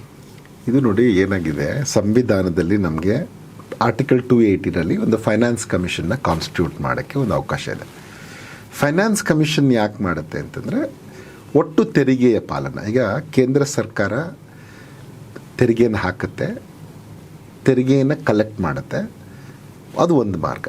ಒಂದು ಕೇಂದ್ರ ಸರ್ಕಾರ ತೆರಿಗೆ ಹಾಕುತ್ತೆ, ಅದು ರಾಜ್ಯ ಸರ್ಕಾರಗಳಿಗೆ ಬಿಡುತ್ತೆ, ನೀವೇ ಕಲೆಕ್ಟ್ ಮಾಡಿ, ಅದು ಒಂದಿದೆ. ಇನ್ನು ಕೆಲವು ಲಿಸ್ಟ್ 2, ಅದೇ ಇದೆಲ್ಲ ಲಿಸ್ಟ್ 1ನಲ್ಲಿ ಇರುವಂಥದ್ದು. ಈಗ 7th ಶೆಡ್ಯೂಲಲ್ಲಿ ಲಿಸ್ಟ್ 1ನಲ್ಲಿ ಕೇಂದ್ರ ಸರ್ಕಾರಕ್ಕೆ ಯಾವ ಸಂಪನ್ಮೂಲ ಬರಬೇಕು ಅಂತ ಲಿಸ್ಟ್ ಇದೆ. ಲಿಸ್ಟ್ 2ಅಲ್ಲಿ ರಾಜ್ಯ ಸರ್ಕಾರಕ್ಕೆ ಯಾವ್ದು ಬರಬೇಕು ಅಂತಿದೆ. ಲಿಸ್ಟ್ 3ರಲ್ಲಿ ಕನ್ಕರೆಂಟ್ ಲಿಸ್ಟಲ್ಲಿದೆ. ಸೊ ಲಿಸ್ಟ್ 1ನಲ್ಲಿ ಬರುವಂಥ ಕೇಂದ್ರ ಸರ್ಕಾರಕ್ಕೆ ಬರುವಂಥ ಎಲ್ಲ ಸಂಪನ್ಮೂಲಗಳಲ್ಲಿ ರಾಜ್ಯಕ್ಕೆ ಶೇರ್ ಕೊಡಬೇಕು ಅಂತ, ಅದು ಸಂವಿಧಾನಬದ್ಧವಾಗಿ. ಯಾಕೆ ಅಂತಂದರೆ ರಾಜ್ಯ ಸರ್ಕಾರಗಳಿಗೆ ಖರ್ಚು ಹೆಚ್ಚಿರುತ್ತೆ, ಅಂದರೆ ಖರ್ಚು ಹೆಚ್ಚಾಗ್ತಾನೆ ಇರುತ್ತೆ ಅವ್ರಿಗೆ, ಒಂದು ವರ್ಷದಿಂದ ವರ್ಷಕ್ಕೆ ಹೆಚ್ಚಾಗ್ತಾ ಇರುತ್ತೆ. ಆದರೆ ನಮ್ಮಲ್ಲಿ ರೆಸಿಡಿಯಲ್ ಪವರ್ ಎಲ್ಲ ಸೆಂಟ್ರಲ್ ಗೌರ್ಮೆಂಟ್ ಜೊತೆ ಇದೆ. ಹಾಗಾಗಿ ಕೇಂದ್ರ ಸರ್ಕಾರ ಸಂವಿಧಾನಬದ್ಧವಾಗಿ ರಾಜ್ಯಗಳಿಗೆ ಸಂಪನ್ಮೂಲಗಳನ್ನು ಹಂಚಬೇಕು, ಆಯಿತಾ. ಅದು ಒಂದು ಡೈರೆಕ್ಟಾಗಿ ರಿಸೋರ್ಸ್, ತೆರಿಗೆಯನ್ನು ಕಲೆಕ್ಟ್ ಮಾಡಿದ್ದ ಹಣದಲ್ಲಿ ಪಾಲನ್ನು ಕೊಡುತ್ತೆ. ಹಾಗೆಯೇ ಗ್ರಾಂಟ್ ಇನ್ ಏಡ್ ಅಂತ ಅನುದಾನವನ್ನು ಸಹ ಕೊಡುತ್ತೆ, 2 ಥರ. ಸೊ ಈಗೇನು ಅಂತಂದರೆ, ಈ 14th finance commission 15th finance commission. ಈ 14th ಫೈನಾನ್ಸ್ ಕಮಿಷನಲ್ಲಿ ಏನಂದರೆ, ಮಾನದಂಡ ತಗೊಂಡಿದ್ದರಲ್ಲಿ ಅವ್ರೇನು ಮಾಡಿದ್ರು, 1971 ಪಾಪ್ಯುಲೇಷನ್ಗೂ ವೇಟೇಜ್ ಕೊಟ್ಟರು, 2011 ಸೆನ್ಸಸ್ಸಿನ ಪಾಪ್ಯುಲೇಷನ್ಗೂ ವೇಟೇಜ್ ಕೊಟ್ಟರು. ಅದು 15, ಅದಕ್ಕೆ 10% ಕೊಟ್ಟರು. 1971ನಲ್ಲಿ ದೇಶದ ಬಹುತೇಕ ರಾಜ್ಯಗಳ ಜನಸಂಖ್ಯೆಯ ವೇಗ, ಬೆಳೀತಿರುವ ವೇಗ ಒಂದೇ ಇತ್ತು ಆಲ್ಮೋಸ್ಟ್. ಅನಂತರ 71ರ ನಂತರ ಈ ಸದರ್ನ್ ಸ್ಟೇಟ್ಸಲ್ಲಿ ಏನಿದೆಯಲ್ಲ, ಇಲ್ಲಿ ನಾವು ಜನಸಂಖ್ಯೆ ನಿಯಂತ್ರಣವನ್ನು ಯಶಸ್ವಿಯಾಗಿ ಮಾಡಿದ್ವಿ. ಆದರೆ ನಾರ್ತನ್ ಸ್ಟೇಟ್ಸಲ್ಲಿ ಸುಮಾರು ರಾಜ್ಯಗಳಲ್ಲಿ ಅಷ್ಟು ಜನಸಂಖ್ಯೆ ನಿಯಂತ್ರಣಕ್ಕೆ ಬಂದಿಲ್ಲ. ಈಗಲೂ ಅಲ್ಲಿ ನಮಗೆ ಹೋಲಿಸಿದ್ರೆ, ಸದರ್ನ್ ಸ್ಟೇಟ್ಸ್ಗೆ ಹೋಲಿಸಿದ್ರೆ ಜಾಸ್ತಿ ಇದೆ. ಹೌದು. ಈ ಪಾಪ್ಯುಲೇಷನ್ ಈಗ ಒಟ್ಟು ಈ ಫೈನಾನ್ಸ್ ಕಮಿಷನ್ ಏನು ಮಾಡುತ್ತೆ, ನೀವು ಒಟ್ಟು ನಿಮ್ಮ ಸಂಪನ್ಮೂಲದಲ್ಲಿ ನೀವು ಕಲೆಕ್ಟ್ ಮಾಡಿರುವಂತಹ ರಿಸೋರ್ಸಸ್ಸಲ್ಲಿ ಎಷ್ಟು ಪರ್ಸೆಂಟನ್ನು ರಾಜ್ಯಗಳಿಗೆ ಹಂಚಬೇಕು ಅಂತ ಅದು ಒಂದು ಫಸ್ಟ್ ಇಂಡಿಕೇಟರ್. ಅದು ಈಗ 41% ಇದೆ, 42 ಇದೆ, 1% ಈ ಹೊಸದಾಗಿ ಕಾನ್ಸ್ಟಿಟ್ಯೂಟ್ ಆಗಿರೋ ಯೂನಿಯನ್ ಟೆರಿಟರೀಸ್ಗೆ ಹೋಗ್ತಿರೋದ್ರಿಂದ ಈಗ ನಮಗೆ 41% ಹಂಚಬೇಕು ರಾಜ್ಯಗಳಿಗೆ. ಆ ರಾಜ್ಯಗಳಿಗೆ ಮತ್ತು ಯೂನಿಯನ್ ಟೆರಿಟರೀಸ್ಗೆ ಹಂಚುವಾಗ ಯಾವ್ಯಾವ ಸ್ಟೇಟ್ಗೆ ಯಾವ್ಯಾವ ಆಧಾರದ ಬೆಲೆ ಅಂತ. ಸೊ ಮುಖ್ಯವಾಗಿ ಈ ಸೆನ್ಸಸ್ ಅಂದರೆ ನಿಮ್ಮದು ಜನಸಂಖ್ಯೆ ಗಾತ್ರ ಎಷ್ಟಿದೆ ಸ್ಟೇಟಲ್ಲಿ. ಸೊ ಅದು ನೀವು 2011 ತೊಗೊಂಡಿದ್ದರಿಂದ 15ನೇ ಫೈನಾನ್ಸ್ ಕಮಿಷನು ಸಹಜವಾಗಿ ನಮ್ಮಲ್ಲಿ ಪಾಪ್ಯುಲೇಷನ್ ಗ್ರೋತ್ ಕಡಿಮೆ ಆಗಿತ್ತು. ಸೊ ಆ ಇಂಡಿಕೇಟರಲ್ಲಿ ನಮ್ಗೆ ಗೇಟ್ ಬಿತ್ತು. ಆಮೇಲೆ ಇನ್ನೊಂದೇನು ಅಂತಂದರೆ ಇನ್ಕಮ್ ಡಿಸ್ಟೆನ್ಸ್ ಅಂತ. ಇನ್ಕಮ್ ಡಿಸ್ಟೆನ್ಸ್ ಅಂದರೆ ಏನು ಅಂತಂದರೆ ಆದಾಯದ ಅಂತರ. ಈ ಕರ್ನಾಟಕ ರಾಜ್ಯದ ಪರ್ ಕ್ಯಾಪಿಟಾ ಇನ್ಕಮು 3.25 ಲಕ್ಷದ ಹತ್ತತ್ರ ಇದ್ದೀವಿ ನಾವು. ನ್ಯಾಷನಲ್ ಆವ್ರೇಜ್ ಬಂದರೆ 1.25 ಲಕ್ಷ ಇದೆ. ಈಗ ಬಿಹಾರೋ ಉತ್ತರ ಪ್ರದೇಶನೋ ರಾಜ್ಯಗಳಿಗೆ ತೊಗೊಂಡ್ರೆ ಪರ್ ಕ್ಯಾಪಿಟಾ ಇನ್ಕಮ್ ತಲಾದಾಯ ಇಷ್ಟು ಜಾಸ್ತಿ ಇರಲ್ಲ. ಆವಾಗೇನಾಗತ್ತೆ, ಇವ್ರು ದೂರ ನಿಂತ್ಕೊಂಡಿರ್ತಾರೆ. ಅಂದರೆ ಇದು ತಪ್ಪಲ್ಲ ಆ್ಯಕ್ಚುಲಿ, ಕಾನ್ಸೆಪ್ಟ್ ಇದೆಯಲ್ಲ ಇದು ಒಳ್ಳೆಯದು. ಈಗ ಒಂದು ಮನೆ ಭಾರತ ಮಾತೆಯರಿಗೆ ನಾವೆಲ್ಲ ಮಕ್ಕಳು ಅಂತಂದರೆ, ಕರ್ನಾಟಕ ರಾಜ್ಯ ಎಲ್ಲ ಮಕ್ಕಳು ಅಂತಂದರೆ, ಈ ರಾಜ್ಯಗಳಲ್ಲಿ ಏನು 29 ರಾಜ್ಯ 8-9 ಯೂನಿಯನ್ ಟೆರಿಟರೀಸ್ ಇದೆ, ಇವೆಲ್ಲವೂ ನಾವು ಯಾವುದೇ ಅನಾಭಿವೃದ್ಧಿ ಆಗಿದ್ದರೆ ಅವ್ರನ್ನೂ ಅಭಿವೃದ್ಧಿ ಮಟ್ಟಕ್ಕೆ ತಲುಪಬೇಕು. ಒಂದು ಮನೆಯಲ್ಲಿ ಯಾರೋ ಒಬ್ಬರೋ ಇಬ್ಬರೋ ಮಕ್ಕಳು 3 ಮಕ್ಕಳಿದ್ದಾರೆ ಅಂತಂದರೆ ಒಬ್ಬ ಮಗ ಸರಿಯಾಗಿ ಬೆಳಿಗ್ಗೆ ಆಗಿಲ್ಲ ಅಂದಾಗ ಇನ್ನಿಬ್ಬರು ಮಕ್ಕಳು ಚೆನ್ನಾಗಿದ್ದಾರೆ ಅಂದಾಗ ಇವ್ರ ಹತ್ರ ದುಡ್ಡು ತೊಗೊಂಡು ಅವನು ಬೆಳೀಲಿ ಅಂತ ಅವನಿಗೆ ಕೋಚಿಂಗ್ ಕೊಡೋಕ್ಕೋ ಮತ್ತೊಂದಕ್ಕೋ ಹಾಕುವ ರೀತಿಯಲ್ಲೇ ಸಂವಿಧಾನವಾಗಿ ಏನು ಮಾಡ್ತಿದ್ದಾರೆ, ಯಾವುದು ಅಭಿವೃದ್ಧಿ ಹೊಂದಿಲ್ಲ ರಾಜ್ಯಗಳು ಅದಕ್ಕೆ ಅಭಿವೃದ್ಧಿಯ ಅಂತರ, ನಾನು ಹೇಳ್ತಾರೆ ಆದಾಯದ ಅಂತರ, ಅವ್ರು ತುಂಬ ಹಿಂದಿದ್ದಾರೆ, ಅವ್ರನ್ನ ಲಿಫ್ಟ್ ಮಾಡೋಕ್ಕೆ ನಿಮ್ಮ ಹತ್ರ ಇರೋ ಸ್ವಲ್ಪ ದುಡ್ಡನ್ನ ಅವ್ರಿಗೆ ಕೊಡ್ತೀವಿ, ಆವಾಗ ಅವರು ನಿಮ್ಮ ಲೆವೆಲ್ಲಿಗೆ ಬರ್ತಾರೆ ಅನ್ನುವಂಥದ್ದು ನಮ್ಮ ಕಾನ್ಸೆಪ್ಟ್. ಸೊ ಹಾಗಾಗಿ ಅವರಿಗೆ ಹೆಚ್ಚು ಹಣ ಹೋಗುತ್ತೆ. ಇನ್ನು ಟ್ಯಾಕ್ಸ್ ಎಫರ್ಟ್ಸ್, ನಾವು ಟ್ಯಾಕ್ಸ್ ತುಂಬ ಕಲೆಕ್ಟ್ ಮಾಡ್ತೀವಿ, GST ಹೆಚ್ಚು ಕಲೆಕ್ಟ್ ಮಾಡ್ತೀವಿ, ಇನ್ಕಮ್ ಟ್ಯಾಕ್ಸ್ ನಮ್ಮ ಕಡೆಯಿಂದ ಜಾಸ್ತಿ ಹೋಗುತ್ತೆ, ಕಾರ್ಪೊರೇಟ್ ಟ್ಯಾಕ್ಸ್ ಹೋಗುತ್ತೆ, ಕರೆಕ್ಟ್ ಇದೆ. ಅದರಲ್ಲಿ ನಮಗೇನು ಟ್ಯಾಕ್ಸ್ ಎಫರ್ಟ್ಸ್ಗೆ ಬರೀ 2.5% ವೆಯ್ಟೇಜ್ ಇದೆ ಆಯಿತಾ. ಇನ್ಕಮ್ ಡಿಸ್ಟೆನ್ಸ್ಗೆ 45% ವೆಯ್ಟೇಜ್ ಇದೆ. ಫಾರೆಸ್ಟ್ ಕವರ್ ಇನ್ನೊಂದು ಇಂಡಿಕೇಟರು, ಏರಿಯಾ ಇನ್ನೊಂದು ಇಂಡಿಕೇಟರು. ನಮಗೆಲ್ಲೂ ತುಂಬ ಮೇಜರ್ ಅಡ್ವಾಂಟೇಜ್ ಆಗೋದು ಯಾವ ಇಂಡಿಕೇಟರು ಇಲ್ಲ ಅಲ್ಲಿ. ಅದಲ್ಲದೆ ಇವರು ಯಾವಾಗ 2011 ಸೆನ್ಸಸ್ನ ತೊಗೊಂಡ್ರು ನಮಗೆ 1.006% ಅಷ್ಟು ಕಡಿಮೆ ಆಯಿತು. ಅದರಿಂದ 62,000 ಕೋಟಿ ನಮಗೆ ಬಹುಶಃ ನೀವು 14th ಫೈನಾನ್ಸ್ ಕಮಿಷನಿನ ಮಾನದಂಡವನ್ನೇ ಇಟ್ಕೊಂಡಿದ್ರೆ ನಮಗೆ 62,000 ಕೋಟಿ ಜಾಸ್ತಿ ಬರ್ತಾಯಿತ್ತು. ಇಷ್ಟು ಖಂಡಿತ ನಮಗೆ ಲಾಸ್ ಆಗಿದ್ದು ನಿಜ. ಆದರೆ ಇದು ಮಾಡಿದ್ದು ಕಾನ್ಸೆಪ್ಟ್ ಏನು, ಅಭಿವೃದ್ಧಿ ಆಗದೇ ಇರುವಂಥ ರಾಜ್ಯಗಳಿಗೆ ನಿಮಗೆ ಉತ್ತರ ಪ್ರದೇಶಕ್ಕೆ ಬಹುತೇಕ 18%, 17.8 ಏನೋ ಬರುತ್ತೆ ಅವ್ರಿಗೆ. ನಮಗೆ ನಾವು ಒದ್ದಾಡ್ತಾ ಇದ್ದೀವಿ 3.64ಗೆ ನಾವೆಲ್ಲ ಒದ್ದಾಡ್ತಾ ಇದ್ದೀವಿ ಪರ್ಸೆಂಟೇಜ್, ಅವ್ರಿಗೆ ಕೊಡ್ತಾ ಇರೋಂಥ ದುಡ್ಡಷ್ಟು. ಇನ್ನು ಬಿಹಾರ್ಗೆ 10% ಅಷ್ಟು 10.34 54 ಇದೆ. ಸೊ ಇಷ್ಟಿದ್ದಾಗ ನಾನು ಹೇಳೋದೇನು ಅಂತಂದರೆ, ಒಂದು ಯಾರು ಅಭಿವೃದ್ಧಿ ಹೊಂದಿಲ್ಲ ಅವರಿಗೆ ಕೊಡೋದ್ರಲ್ಲಿ ತಪ್ಪಿಲ್ಲ. ಆದರೆ ಯಾರು ಅಭಿವೃದ್ಧಿ ಹೊಂದಿದ್ದಾರೆ ಅನ್ನೋ ಕಾರಣಕ್ಕೆ ನಾವು ಇವ್ರಿಗೆ ಪನಿಷ್ಮೆಂಟ್ ಕೊಡೋದು ತಪ್ಪು. ಈಗ ನಾವು ಅಭಿವೃದ್ಧಿ ಹೊಂದಿದ್ದೀವಿ, ಕಷ್ಟಪಟ್ಟಿದ್ದೀವಿ, ಜನಸಂಖ್ಯೆ ನಿಯಂತ್ರಣ ಮಾಡಿದ್ದೀವಿ, ಮತ್ತು ಆದರೆ ಟ್ಯಾಕ್ಸನ್ನೇ ಹೆಚ್ಚಿಗೆ ಕಲೆಕ್ಟ್ ಮಾಡ್ತಾಯಿದ್ದೀವಿ ಅಂತಂದರೆ ಇದಕ್ಕೆ ನೀವು ಅಟ್ಲೀಸ್ಟ್ ನೀವು ನಮಗೇನು 14th ಫೈನಾನ್ಸ್ ಕಮಿಷನ್ ಬಂದಿತ್ತು ಅದಕ್ಕಿಂತ ತುಂಬ ಜಾಸ್ತಿ ಮಾಡಬೇಡಪ್ಪ, ಆದರೆ ಅದಕ್ಕಿಂತ ಕಡಿಮೆ ಮಾಡಬೇಡಿ. ಆದರೆ ಇದನ್ನು ಈಗ ಸದ್ಯಕ್ಕೆ ಈ ಸರಿ ಕರ್ನಾಟಕದ ಆಯವ್ಯಯದಲ್ಲಿ ಒಂದು ಪ್ರಮುಖವಾದ ವಿಚಾರ ನನಗೆ ಇಷ್ಟ ಆಗಿದ್ದೇನು ಅಂತಂದರೆ, ಈಗ ನಾವು ಅದಕ್ಕೊಂದು ಸಮಿತಿಯನ್ನು ಮಾಡಿ ಈಗಲೇ ನಾವು 16th ಫೈನಾನ್ಸ್ ಕಮಿಷನ್ ಹತ್ರ ಹೋಗಿ ಮೆಮೊರಂಡಮ್ ಕೊಟ್ಟು ನಮಗೆ ನ್ಯಾಯಯುತವಾಗಿ ಇಷ್ಟನ್ನು ಕೊಡಿ ಅಂತ ಕೇಳ್ತೀವಿ ಅನ್ನೋವಂಥದ್ದು. ಅದನ್ನು ಈಗ ಮಾಡ್ತಿದ್ದೀವಲ್ಲ, ಅದನ್ನು ನಾವು ಮಾಡಬೇಕು. ಆವಾಗ ಅವ್ರಿಗೆ ಗೊತ್ತಾಗುತ್ತೆ, ಇಲ್ಲ ಏನಾಗಿದೆ ನೋಡಿ, ಬೆಂಗಳೂರಲ್ಲಿ ನಮಗೆ ಮೆಜಾರಿಟಿ ಇನ್ಕಮ್ ಬರ್ತಾ ಇದ್ದೀವಿ, ಜನನೂ ಜಾಸ್ತಿ ಇಲ್ಲೇ ಇದ್ದೀವಿ, 1.25 ಕೋಟಿ ಜನ ಇದ್ದೀವಿ ಬೆಂಗಳೂರಲ್ಲಿ. ಸೊ ಇಲ್ಲಿಂದ ಇನ್ಕಮ್ ಜಾಸ್ತಿ ಬರ್ತಾ ಇರುತ್ತೆ. ಇನ್ಕಮ್ ಜಾಸ್ತಿ ಬರ್ತೀವಿ. ಬೆಂಗಳೂರಿನ ಹೊರತುಪಡಿಸಿ ನೋಡಿ, ನೀವು ಬೆಂಗಳೂರಿನ ಹೊರತುಪಡಿಸಿ ನೋಡಿದ್ರೆ ನೀವು ಈಗಲೂ ನಿಮಗೆ ಗುಲ್ಬರ್ಗ, ರಾಯಚೂರು, ಬೀದರು, ಬಾಗಲಕೋಟೆ ಇಂಥ ಜಿಲ್ಲೆಗಳಲ್ಲಿ ಎಷ್ಟು ಆದಾಯ ಬರ್ತಾ ಇದೆ, ಅಲ್ಲಿ ಎಷ್ಟು ಜನ, ಎಷ್ಟು ಅಭಿವೃದ್ಧಿ ಆಗಿದೆ, ಎಷ್ಟು ಕಾರ್ಖಾನೆಗಳಲ್ಲಿದೆ, ಈ ಥರದನ್ನು ಆಯಾಮವನ್ನು ಅವ್ರಿಗೆ ಕೊಡಿ. ನೀವು ಬೆಂಗಳೂರಿನ ಇದ್ದಿದ್ದರಿಂದ ಇನ್ಕಮ್ ನಮ್ಮದು ಇಷ್ಟೊಂದು ಕಾಣಿಸ್ತಾ ಇದೆ, ಆದರೆ ಈ ಜಿಲ್ಲೆಗಳಲ್ಲಿ ಆದಾಯವೇ ಇಲ್ಲ ಪಾಪ ಅವ್ರಿಗೆ. ಅವ್ರನ್ನೂ ಡೆವಲಪ್ ಮಾಡಿಸ್ಬೇಕಲ್ವ ನಾವು. ಅದಕ್ಕಾಗಿ ಆದರೂ ನೀವು ಫೈನಾನ್ಸ್ ಕಮಿಷನ್ ಅಲೋಕೇಶನಲ್ಲಿ ಈ regional disparity within the state ಅದಕ್ಕೊಂದು ಇಂಡಿಕೇಟರ್ ಸೇರಿಸಿ. ಕರೆಕ್ಟ್. ನಮಗೆ ಈ ಥರದ ಒಂದು ಇದು ಮಾಡಬೇಕು. ಇದು ಏನಂದರೆ ನಾವು ಅಕಾಡೆಮಿಕ್ ಆಗಿನೇ ಇದನ್ನು ನಾವು ಟ್ಯಾಕಲ್ ಮಾಡಬೇಕು ನನ್ನ ಪ್ರಕಾರ. ಮತ್ತು ಟ್ಯಾಕ್ಸ್ ಎಫರ್ಟ್ಸ್ಗೆ ನೀವು ಯಾಕೆ ಸ್ವಲ್ಪ ಅಲ್ಪ ಮತದ್ದು 2.5% ಕೊಡ್ತೀರಾ, ಅದಕ್ಕೆ ನೀವು 20% ಪೇಟೇಜನ್ನು ಆ್ಯಡ್ ಮಾಡಿ. ಈ ಥರದೊಂದು ಆರ್ಗ್ಯುಮೆಂಟನ್ನು ನಮ್ಮ ಕಡೆಯಿಂದ, ರಾಜ್ಯದ ಕಡೆಯಿಂದ ಅಥವಾ ಸದರ್ನ್ ಸ್ಟೇಟ್ಸ್ ಕಡೆಯಿಂದ ಹೋಗಬೇಕು. ಆಮೇಲೆ ಇನ್ನು ಯಾವ ಆಧಾರದ ಮೇಲೆ ನಾವು ಹೆಚ್ಚಿಗೆ ಕೇಳಬಹುದು? ಈಗ ನೀವು ಫಾರೆಸ್ಟ್ ಕವರ್ ಕೊಡ್ತೀರಿ, ಫಾರೆಸ್ಟ್ ಎಷ್ಟು ಯಾವ ರಾಜ್ಯಗಳಲ್ಲಿ 5 ರಾಜ್ಯಗಳಲ್ಲಿ ಫಾರೆಸ್ಟ್ ಕವರ್ ಚೆನ್ನಾಗಿದೆ, ನಮ್ಮಲ್ಲಿ ಬರೀ 20% ಇದೆ, ನಮ್ಮಲ್ಲಿ 33% ಬೇಕಾಗಿತ್ತು, ಅದಿಲ್ಲ. ಸೊ ನಾವು ಅಟ್ಲೀಸ್ಟ್ ನಮ್ಮಲ್ಲಿ ಯಾವ ಚೆನ್ನಾಗಿದೆ, ಈ ನಾಲೆಡ್ಜ್ ಬೇಸ್ನ ಚೆನ್ನಾಗಿ ಡೆವಲಪ್ ಮಾಡ್ತಾ ಇದ್ದೀವಿ, ಇಲ್ಲ ಇಂಡಸ್ಟ್ರೀಸ್ನ ನೀವು ಚೆನ್ನಾಗಿ ಮಾಡಿದ್ದೀರಿ, ಅಥವಾ ಇಷ್ಟು ಟ್ಯಾಕ್ಸ್ ಕಾಂಟ್ರಿಬ್ಯೂಷನ್ಗೆ ಹೆಚ್ಚು ಮಾಡಿ, ಈ ಥರದೊಂದು ಅನೇಕ ಇಂಡಿಕೇಟರ್ ಕೂತ್ರೆ ನೀವು ಈ ಥರದೊಂದು 3-4 ಇಂಡಿಕೇಟರ್ನಂತೂ ಈಸಿಯಾಗಿ ಮಾಡಿ ರಾಜ್ಯಕ್ಕೆ ಇವುಗಳನ್ನ ನೀವು ಮಾಡಿ, ಇದರಿಂದ ನಮಗೆ ಅನುಕೂಲ ಆಗುತ್ತೆ. ಅಂದರೆ ನಾವು ನಮ್ಗೆ ಅನುಕೂಲ ಆಗುವ ಇಂಡಿಕೇಟರ್ ಮಾಡಿ ಅಂತಲ್ಲ, ನಮಗೆ ನಷ್ಟ ಆಗದ ರೀತಿಯಲ್ಲಿ ಮಾಡಿ ಆ ರಾಜ್ಯಗಳಿಗೆ ಕೊಡಿ. ಈಗ ಉತ್ತರ ಪ್ರದೇಶ ಹೇಳ್ಕೊಳ್ತಾ ಇದೆ ನಾವು $1 ಟ್ರಿಲಿಯನ್ ಆರ್ಥಿಕತೆ ಶೀಘ್ರದಲ್ಲೇ ಆಗ್ತೀವಿ ಅಂತ. ಆ್ಯಕ್ಚುಲಿ ಹೆಚ್ಚು ತೆರಿಗೆ ನಾವು ಕೊಡ್ತಾ ಇದ್ದೀವಿ, ನಾವು ಆಗಬೇಕಾಗಿತ್ತಲ್ವ ಇಷ್ಟೊತ್ತಿಗೆ, ಯಾಕೆ ಆಗೋಕ್ಕಾಗಲಿಲ್ಲ ಅಂತಂದರೆ ನಮ್ಗೆ ಇನ್ನಷ್ಟು ರಿಸೋರ್ಸಸ್ ಬೇಕು ಅನ್ನೋ ಕಾರಣಕ್ಕಾಗಿ. ಈಗ 14th ಫೈನಾನ್ಸ್ ಕಮಿಷನಲ್ಲಿ ನಾವು ಕಟ್ಟುವ ಪ್ರತಿ $100ಗೆ $54 ವಾಪಸ್ ಬರ್ತಾಯಿತ್ತು, ಈಗ $40 ಬರ್ತಾಯಿದೆ.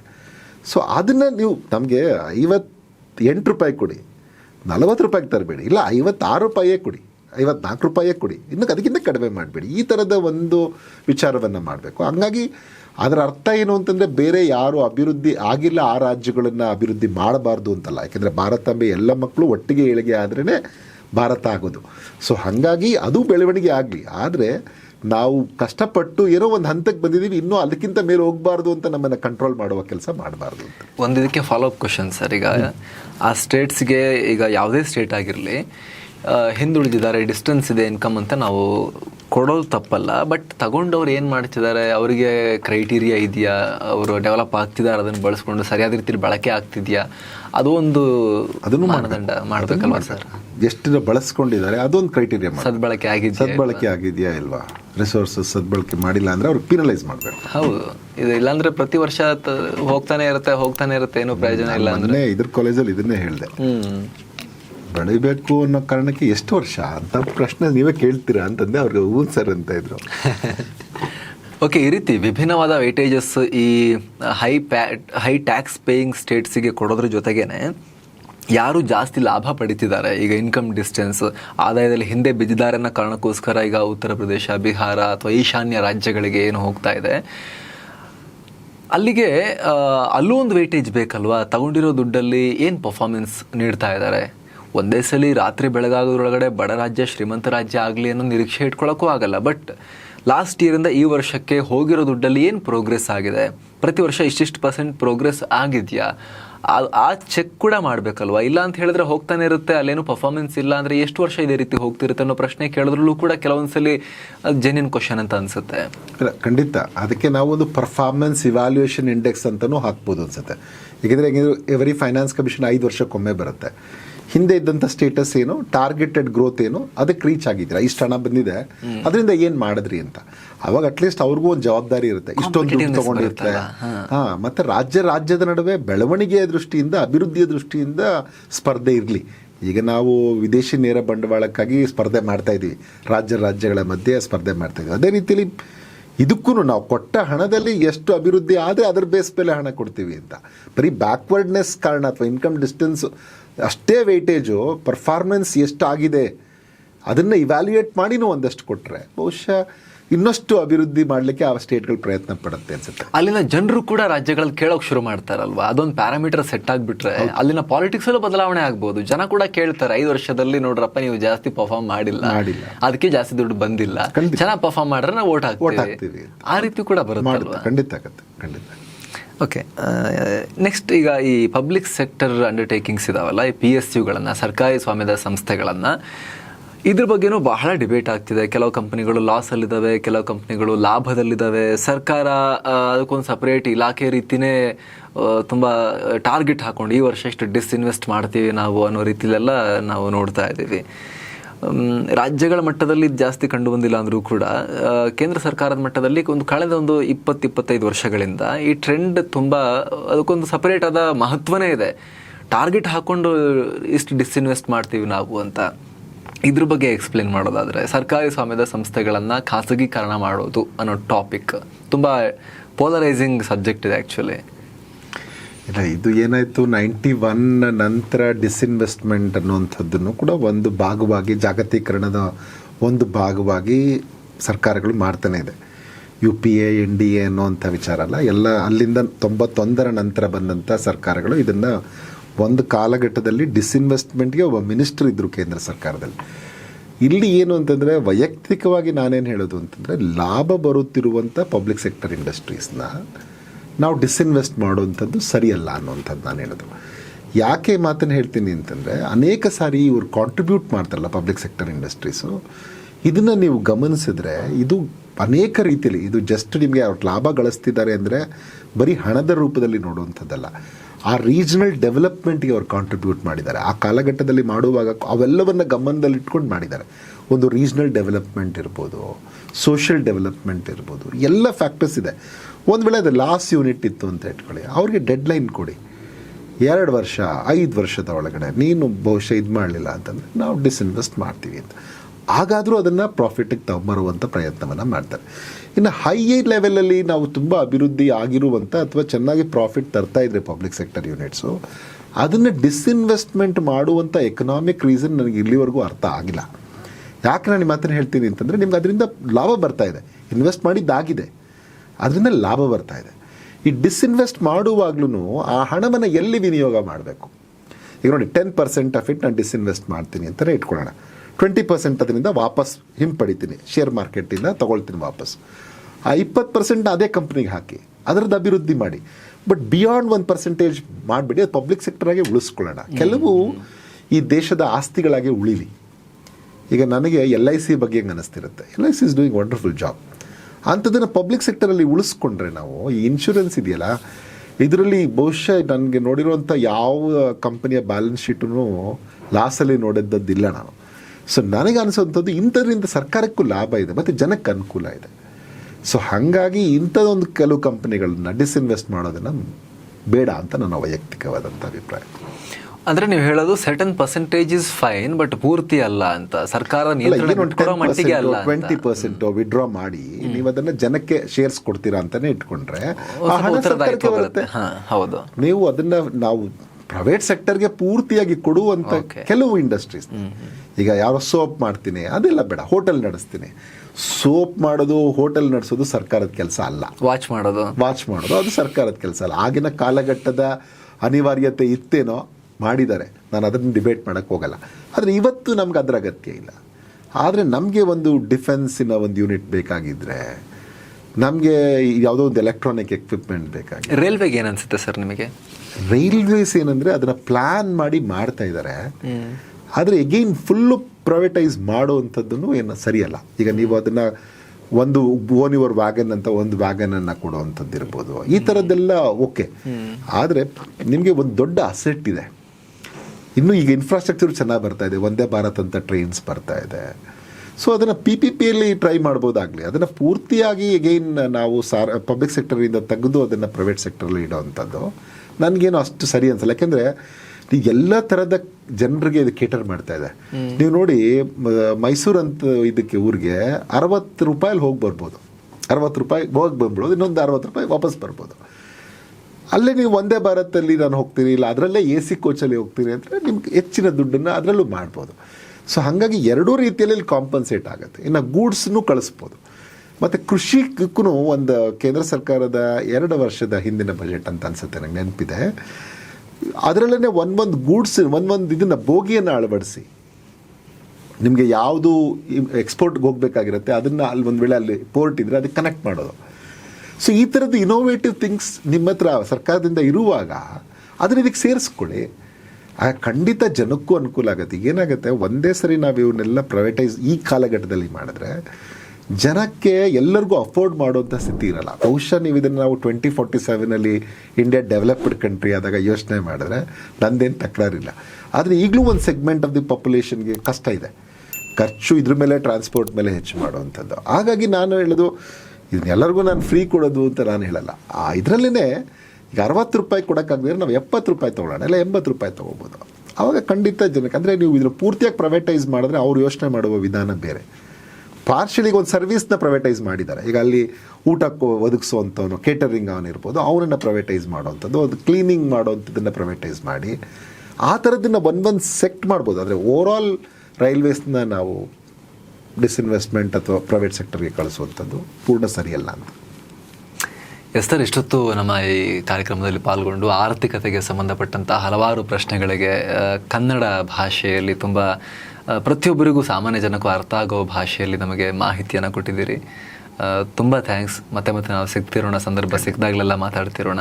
ನಮಸ್ತೆ.